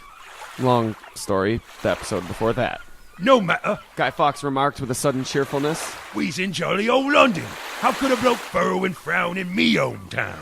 Isn't that right, Tyrone? Tyrone sighed. I'm not even programmed for this shit. I miss Klaus. Babe said. That's why we's going to find another one. Guy Fawkes said, exasperated, hunching forward and throwing out his hands. But first, He exclaimed, index finger to the sky and a wild grin on his face. while we's here, I's got to visit a few old friends. It was a peaceful evening at the cemetery. Dusk was breaking and there was a shallow fog beginning to creep along the grass. Guy Fawkes stood stoically in front of 3 graves. His companions hung back. Oh, babe. Babe moaned. His friends are dead. Guy Fawkes smiled as he reminisced, then promptly flew into a rage. Oi, happy to see me, Catesby. He shouted. Didn't think you'd be hearing from old Guy Fawkes so soon. What about you, Winter? You got something to say to me? Oh, I'll show you, you bloody wanker. Guy Fawkes reached for his belt buckle and started wrestling with it. This caught Sarah's eye, who diverted her focus from the app game momentarily and rushed to stop him, grabbing him by the wrist and commanding his attention. No. She ordered, as if speaking to a bad dog. Respect the cemetery. You're going to ruin this game for all of us. She said flatly, holding up her smartphone. You shouldn't piss off the dead. Babe warned. I wasn't gonna piss off the dead. Guy Fawkes grumbled. I was gonna piss on the dead. You hear that, Catesby? Well, if it isn't Guy Fawkes, Spoke a voice behind them. Leaves crunched underfoot as she approached. should have figured a pass would cross eventually. Guy Fawkes turned and nodded at the woman standing before them, arms crossed and a big hiking backpack on her shoulders. Oga poga, lady. He said respectfully. A pleasure to see you. How's Champ got? Oh, bugger. I means, you're looking rather lovely today, aren't you, my lady? Save it! She said harshly, raising an index finger and holding it less than an inch from the monster hunter's nose. You're the reason my dear husband is dead. Don't think I've forgiven or forgotten. That was kind of your fault, dude. Donnie chimed in. No doubt you're still out chasing monsters. Ogopogo lady stated in the form of a question. And now you're dragging these innocent teenagers and this black guy into your dangerous game? I'm a robot. Tyrone stressed. I'm 25. Sarah said from behind her glowing mobile device. I'll have you know, my companions all came of their own free wills. Guy Fawkes said matter-of-factly. They kind of twisted my arm into it. Donnie raised his hand half-heartedly. Shut your bloody trap, Donnie. Guy Fawkes shouted, whipping his head in Donnie's direction. Bloody hell. Fawkes grumbled. Can a guy desecrate his mate's grave in peace? I tells you. Hey, so as long as we're like, in a graveyard right now, I figured this would be a great time and place to, get it over with and deactivate your boy Tyrone. Tyrone suggested. Look. Guy Fawkes continued, ignoring the robot and taking a deep breath. I'm sorry for what happened with your husband. I really is. Champ Guy was one of me best and only mates. We was both monster hunters. But you can't blame this guy for that guy's choices, lady. Dude, you can totally blame him. Donnie grumbled. Do you think we want to be in this mess? Come to think of it, you're the reason that Klaus died, too. Babe's voice wavered meekly. Oh, come on now. Guy Fawkes pleaded, softened, extending a hand towards his adolescent associates. That's not fair. He was bound to self-destruct one way or the other. Sarah, you're still on me side, right? Whatever. You're trouble. Ogopogo lady proclaimed. I've come too far for you to screw up all my hard work with your monster hunting nonsense. I lay claim to the cemetery and any ghost that should rear their spooky heads this evening. Ghosts? Guy Fawkes asked incredulously, hands on his hips. I ain't here for no ghosts. What are you rambling on about? This is the most haunted cemetery in England. Ogopogo lady explained. You mean to tell me you didn't come here to catch a ghost for your little collection? Goodness, no. Guy Fawkes laughed. I already got me a ghost. 4 of them. I even got me 2 phantasms and a spook guy does. What have we got here, eh? You doing a little monster hunting yourself, Ogopogo lady? She shook her head. I just want to speak to one. I've been traversing Europe, studying the occult, trying to piece together a reliable method of contacting the deceased. Now, who would you want to talk to from... Oh, bugger, that's right. 0 for 2. Third time's a charm. You know what they say, fool me thrice. Ew, it's fool me twice. Babe pointed out. No, I'm pretty sure it's fool me thrice. Guy Fawkes laughed condescendingly. Women, is I right, Oga lady? So, about contacting the dead. She snorted. Pig, I think I finally got it nailed down. If I'm right, then I came here to perform the last test before going home and finally talking to my husband. You're going down the same exact road as Champ Guy. You know this. Then I'd imagine what I'm looking for. Must be at the end. Guy Fawkes nodded and gave a bittersweet smile. He opened his mouth to speak, a tickle caught his throat, and he hacked up a lung, throwing off his dramatic timing. Catching his breath, he commented, I could see why he married you. You's lots alike, you is. You think she doesn't know that? Sarah asked sardonically. Her name's Oga lady. Fair enough. Tyrone cleared his throat.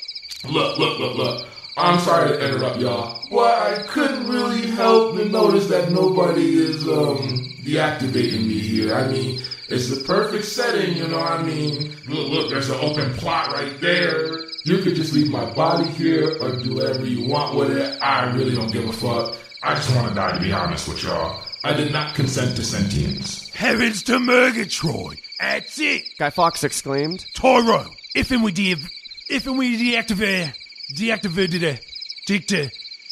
turned you off, will we be able to upload a completely different sentient personality into your robot body? I suppose it's possible, Tyrone offered.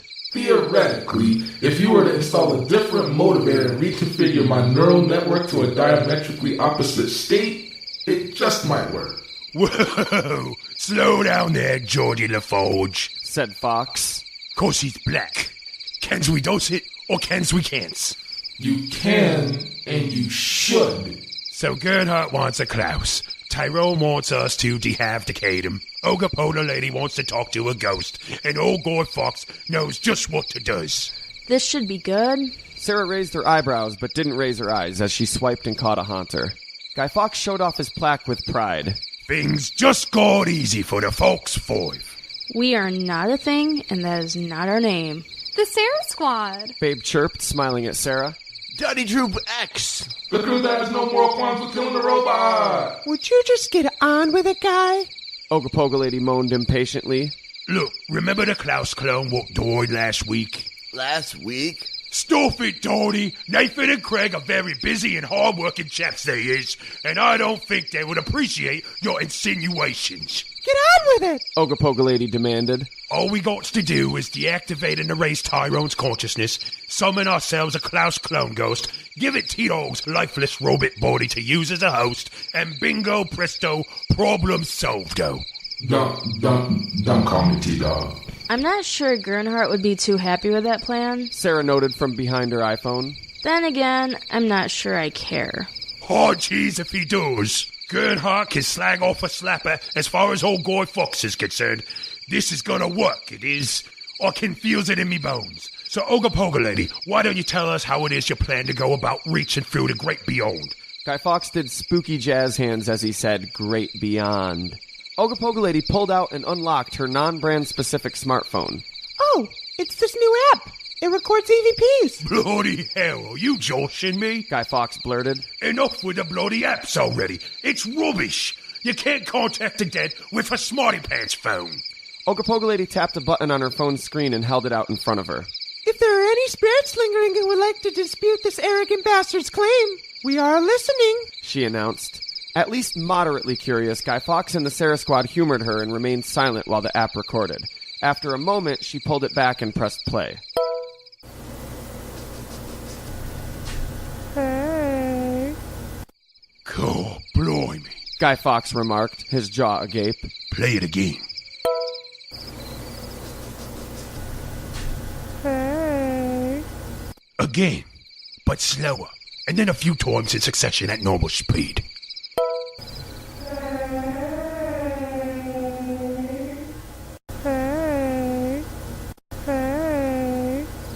You birds heard that, right? Guy Fawkes asked nervously. Tony? Sweat beaded on his brow. That was clearly the voice of a ghost saying, leave it behind, or be like me dead.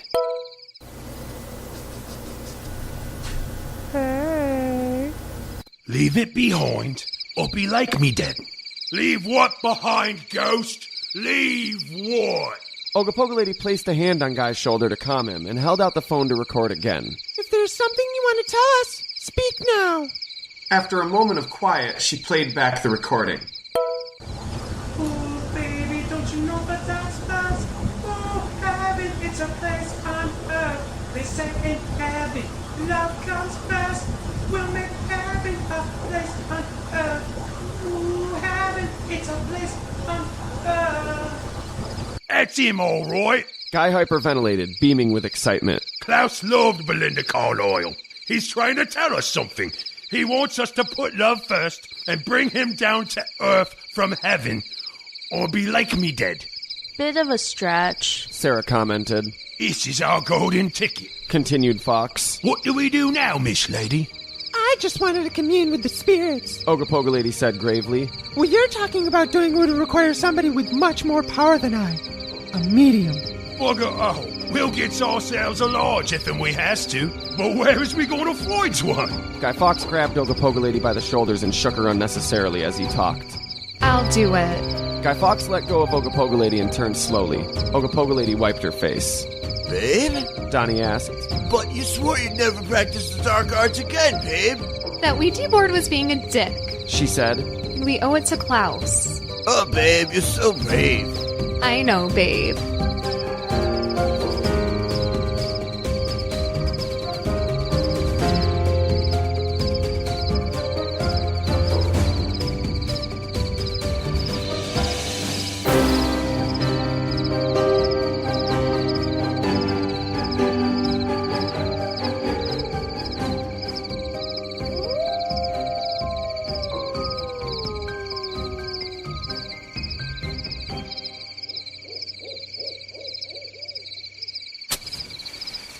Behind a looming old mausoleum, dozens of scented candles cast dancing shadows on our travelers' faces.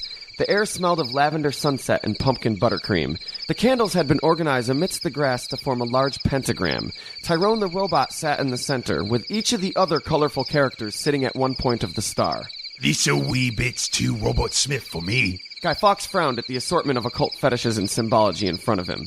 They were all holding hands, except for Sarah, who was still playing Pokemon Go, and Babe's face was hidden behind a hooded shawl she stole from Hot Topic when she was 13.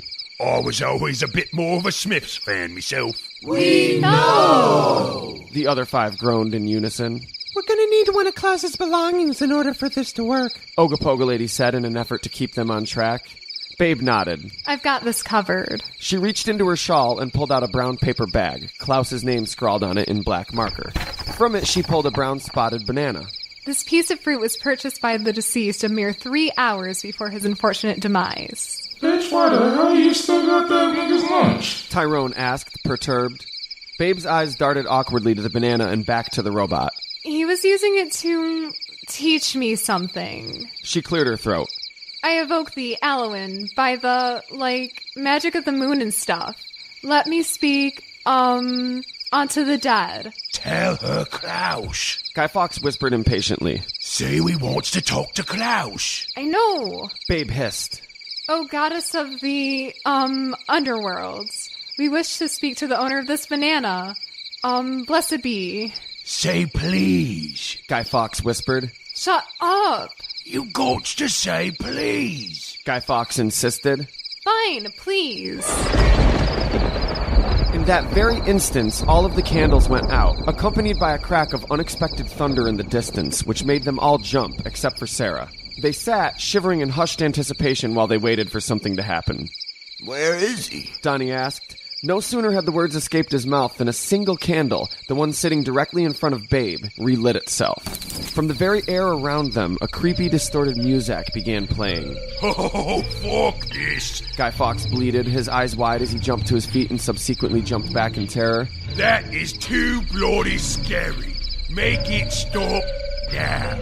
We're on hold, Ogapogolady said calmly. Hold? Guy Fawkes demanded. Hold the door, 'cause I'm getting the fuck out of here. Sarah reached up, grabbing Guy Fawkes by his left hand and yanking him back down to a sitting position. Shh! The music played for a short while longer, until it abruptly stopped. Hello. Sorry to keep you on hold. It's a busy month. How may I direct this call? Goddess of the underworld? Babe asked nervously. The goddess is in a meeting. This is her agent. Who are you looking for, sweetheart? I got 3 calls waiting. Back in her office, Agent Zeal took one final drag from her cigarette, snuffed it in the ashtray, and lit a fresh one. Pouring some whiskey from a flask into her coffee and stirring, she opened a drawer and pulled out an old, faded photograph. In it, a much younger Zeal, with a few less gray hairs and much more zeal, stood, smiling, next to Burt Reynolds in Athens. She rubbed her temple and sighed. The good old days, when she represented the Oracle of Delphi and life was simple. Ever since she had taken up business with deities, stress management had become a central preoccupation. We wish to talk to Klaus the clone. The teenager on her line spoke. Sweetie, do you have any idea how many Klaus clones we've got down here? Agent Zeal asked, sweetly but exasperated. You're gonna have to be more specific than that. He died about a week ago. Guy Fawkes butted in. But really, any Klaus will do. The agent hit a few buttons on her switchboard and furrowed her brow. The call wasn't patching through. There seems to be a problem. You guys do have an item that belonged to the deceased, correct? I have his banana right here. Babe said. Hold on a second. The agent wiggled her mouse on her 1991 IBM computer, interrupting the screensaver, and her fingers moved rapidly in a blur of frenetic keystrokes. Okay, I've successfully hacked the banana, she said. I'm afraid this fruit did not belong to Klaus. Back at the cemetery, the Sarah Squad exchanged confused glances. Then whose fruit is it? Babe asked nervously. Harambe. Ogopogo Lady stated gravely. Thunder struck, and the bellowing of a silverback gorilla echoed around the party. Candles all relit in a successive blaze, beginning and completing directly in front of Ogopogo Lady. Was that what? Guy Fawkes demanded. Agent Zeal! Ogopogo Lady shouted, rising to her feet and flipping open a small leather-bound notebook she pulled from her pocket. Printed on the page, in what was probably just red ink, was an intricate seal. I command you to bring forth the spirit of the noble ape Harambe. All right, already, I will. Cool your jets for crying out loud. The agent grumbled. We've all had a long day, Sunshine. There's no need to be pushy. Now hold on just a second there. Guy Fawkes commanded, standing to face Ogopogo Lady. Just what in the hey now, do you think you're doing? What I came here to do, she stated. She held the seal out in front of her firmly, and before her very eyes, the creeping mist swirled and accumulated in the vortex behind Guy Fawkes. As it dissipated, the form of a gigantic spectral gorilla emerged, eyes glowing green. Guy Fawkes turned around slowly to meet it, eye to eye, as it sniffed him curiously. The monster hunter's eyes widened, and he shook nervously as the phantasm studied him. Sweet Craig Cannon. The lost 5th member of the Smiths. Guy Fawkes muttered in terrified awe. That's not Champ Guy. I'm not here to speak to Champ Guy, spoke Ogopogo Lady. But you said... I'm aware of what I said. She snapped. And I meant it. I will never forgive you for killing my husband. But Champ Guy lived a long and satisfying life. And I'm not here for him. I am here for Claudia. Claudia. Guy Fawkes growled, narrowing his eyes. You's a bloody feminazi, ain't you? Ogopogo Lady laughed as she cast aside her windbreaker, revealing she was dressed in the familiar uniform of the feminazis, a splinter sect of Nazis, led by the original Klaus clone, a woman named Claudia. Claudia had made a vow that her creator, the mad scientist Gernhardt, would never be happy so long as she was alive to prevent it. This drive had caused her to target Guy Fawkes and throw a wrench in his plans to deliver a Klaus to Gernhardt. I'm not only a feminazi, she laughed, snapping a fist-sized capsule from her belt and tossing it in her hand. I'm also a monster hunter. Jeez Louise, Guy Fawkes exclaimed. You leave Louise out of this, the feminazi countered. Agent Zeal, Guy Fawkes shouted, keeping eye contact with Ogopogo Lady and pulling his own monster capsule from inside his coat. Belay those orders. We want to talk to Klaus. My hands are tied, sweetheart, said the agent. If the object doesn't belong to Klaus, there's not much I can do. Get out of the way, Guy Fawkes, Ogopogo Lady said calmly. The gorilla ghost is mine. I claim it in the name of Claudia the Feminazi for Harambe. Or is this the ghost of Harambe or the ghost of the goddamned me? The standoff continued as Guy Fawkes held his ground, refusing to budge and brandishing his monster capsule, ready to release one of his monsters if it came to it. First mate Sarah. No, just no. Okay, forward. First mate Donnie. Guy Fawkes yelled. You hear that, babe? Donnie asked proudly. I'm first mate. I'm gonna be captain soon. Oh, you thinking of a mutiny? Guy Fawkes demanded accusingly. You've been demoted. First mate Babe, report for duty. Order, sir. Babe requested in an uncharacteristically intense tone, standing up straight and saluting. Get rid of this bloody wench, would you? Said Fawkes. Aye, sir. Babe said sternly. She looked to the robot. Tyrone? I see. That's the type of shit that rolls downhill, huh? Tyrone sneered. Whatever. I'm not even programmed for this. With Donnie's help, the robot successfully subdued Champ Guy's widow, binding her in rope and returning to his place at the center of the pentagram. Claudia will send another to stop you, Fox. Ogopogo Lady warned. And next time, she will kill you. You will never succeed. Ignoring her, Guy Fawkes reached into his coat yet again with his free hand and pulled out a small wooden toy horse. Turning it in his fingers, he held it up. Luckily, Klaus gave me this little trinket here he grew up playing with. Agent Zeal, we wish to speak with the owner of this horse. I'm patching you through right now, she said. I've got other calls waiting, so you folks take care, okay? Bye, Agent Zeal. Babe called sweetly, waving goodbye enthusiastically. Guy Fawkes stepped forward and placed the toy horse in the center of the pentagram, in front of the robot friend. Oi, if there's anybody out there who would like to speak with us. Guy trailed off. Hello? A familiar voice answered, echoing in the air around them. Klaus? Babe asked hopefully. Is that you? Ooh, so warm. But guess again. The mist which had formerly constituted the ethereal form of Harambe swirled again and reformed itself as a pudgy German youth. Surprise, everybody! It's me! Ghost Casper Hauser! Exclaimed Guy Fawkes. That's me! The ghost floating in front of them said. He surveyed his surroundings, and the queer lot assembled before him. What a strange group of friends you've made since I've been gone. Ghost Casper Hauser continued. I tell you, you pass on to the other side for a few measly months. Oi, that's not what I asked for! Guy Fawkes hollered, stamping his foot angrily. Gernhardt already has a Casper Hauser. What am I supposed to do with this load of rubbish? Nice to see you too, Guy Fawkes, said the ghost. The horsey originally belonged to me before it was ever passed down a succession of clones. So you got what you asked for. Oh, for crying out loud, grumbled Fawkes. Gernhardt has a living Casper Hauser, and he doesn't even want it. What use does he have with a bloody dead one? Excuse me? Ghost Casper Hauser corrected in an annoying holier-than-thou tone. I identify as living, okay? I'm trans-corporeal. Easy viz your bionormative adjectives, Buster. Look, Ghost Casper Hauser. Guy Fawkes pleaded. We need a Klaus. I know there must be lots of them there in the afternoon. I need you to do a favor for your old chum and talk one of them into inhabiting this robot's body and going back to Gernhardt. What do you say? Klaus has already been busted for possession twice. Ghost Casper Hauser said dismissively. If he gets busted a third time, it's off to limbo as him. But if all you want to do is put a Klaus inside that robot, I don't think you need a ghost.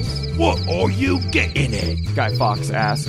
Why am I still here? Sarah asked. There is a lot you do not know about Gernhardt's past. Ghost Casper Hauser explained. He was not placed at the head of the Nazi space-time and cloning programs for nothing.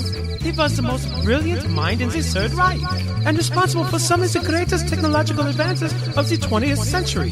When Germany lost in the Second World War, all of Gernhardt's work fell into the hands of the Allied forces. Get to the point already. Guy Fawkes blurted impatiently. Seriously, why am I still here? Asked Sarah.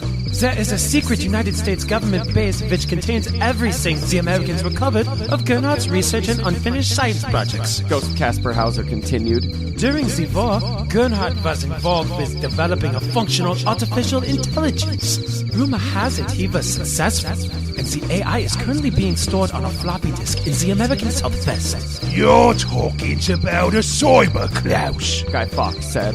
Ghost Casper Hauser nodded. Look, I don't really care what y'all do, as long as I get a consciousness wipe. Tyrone reiterated. You'll need to fight more than just your consciousness, said Ghost Casper Hauser. I know a thing or two about taking a German guy inside of you. And it was decided they would stay the night in London at the Duck and Drake Inn and set out for America in the morning, where, hopefully, their adventure would reach its proper conclusion.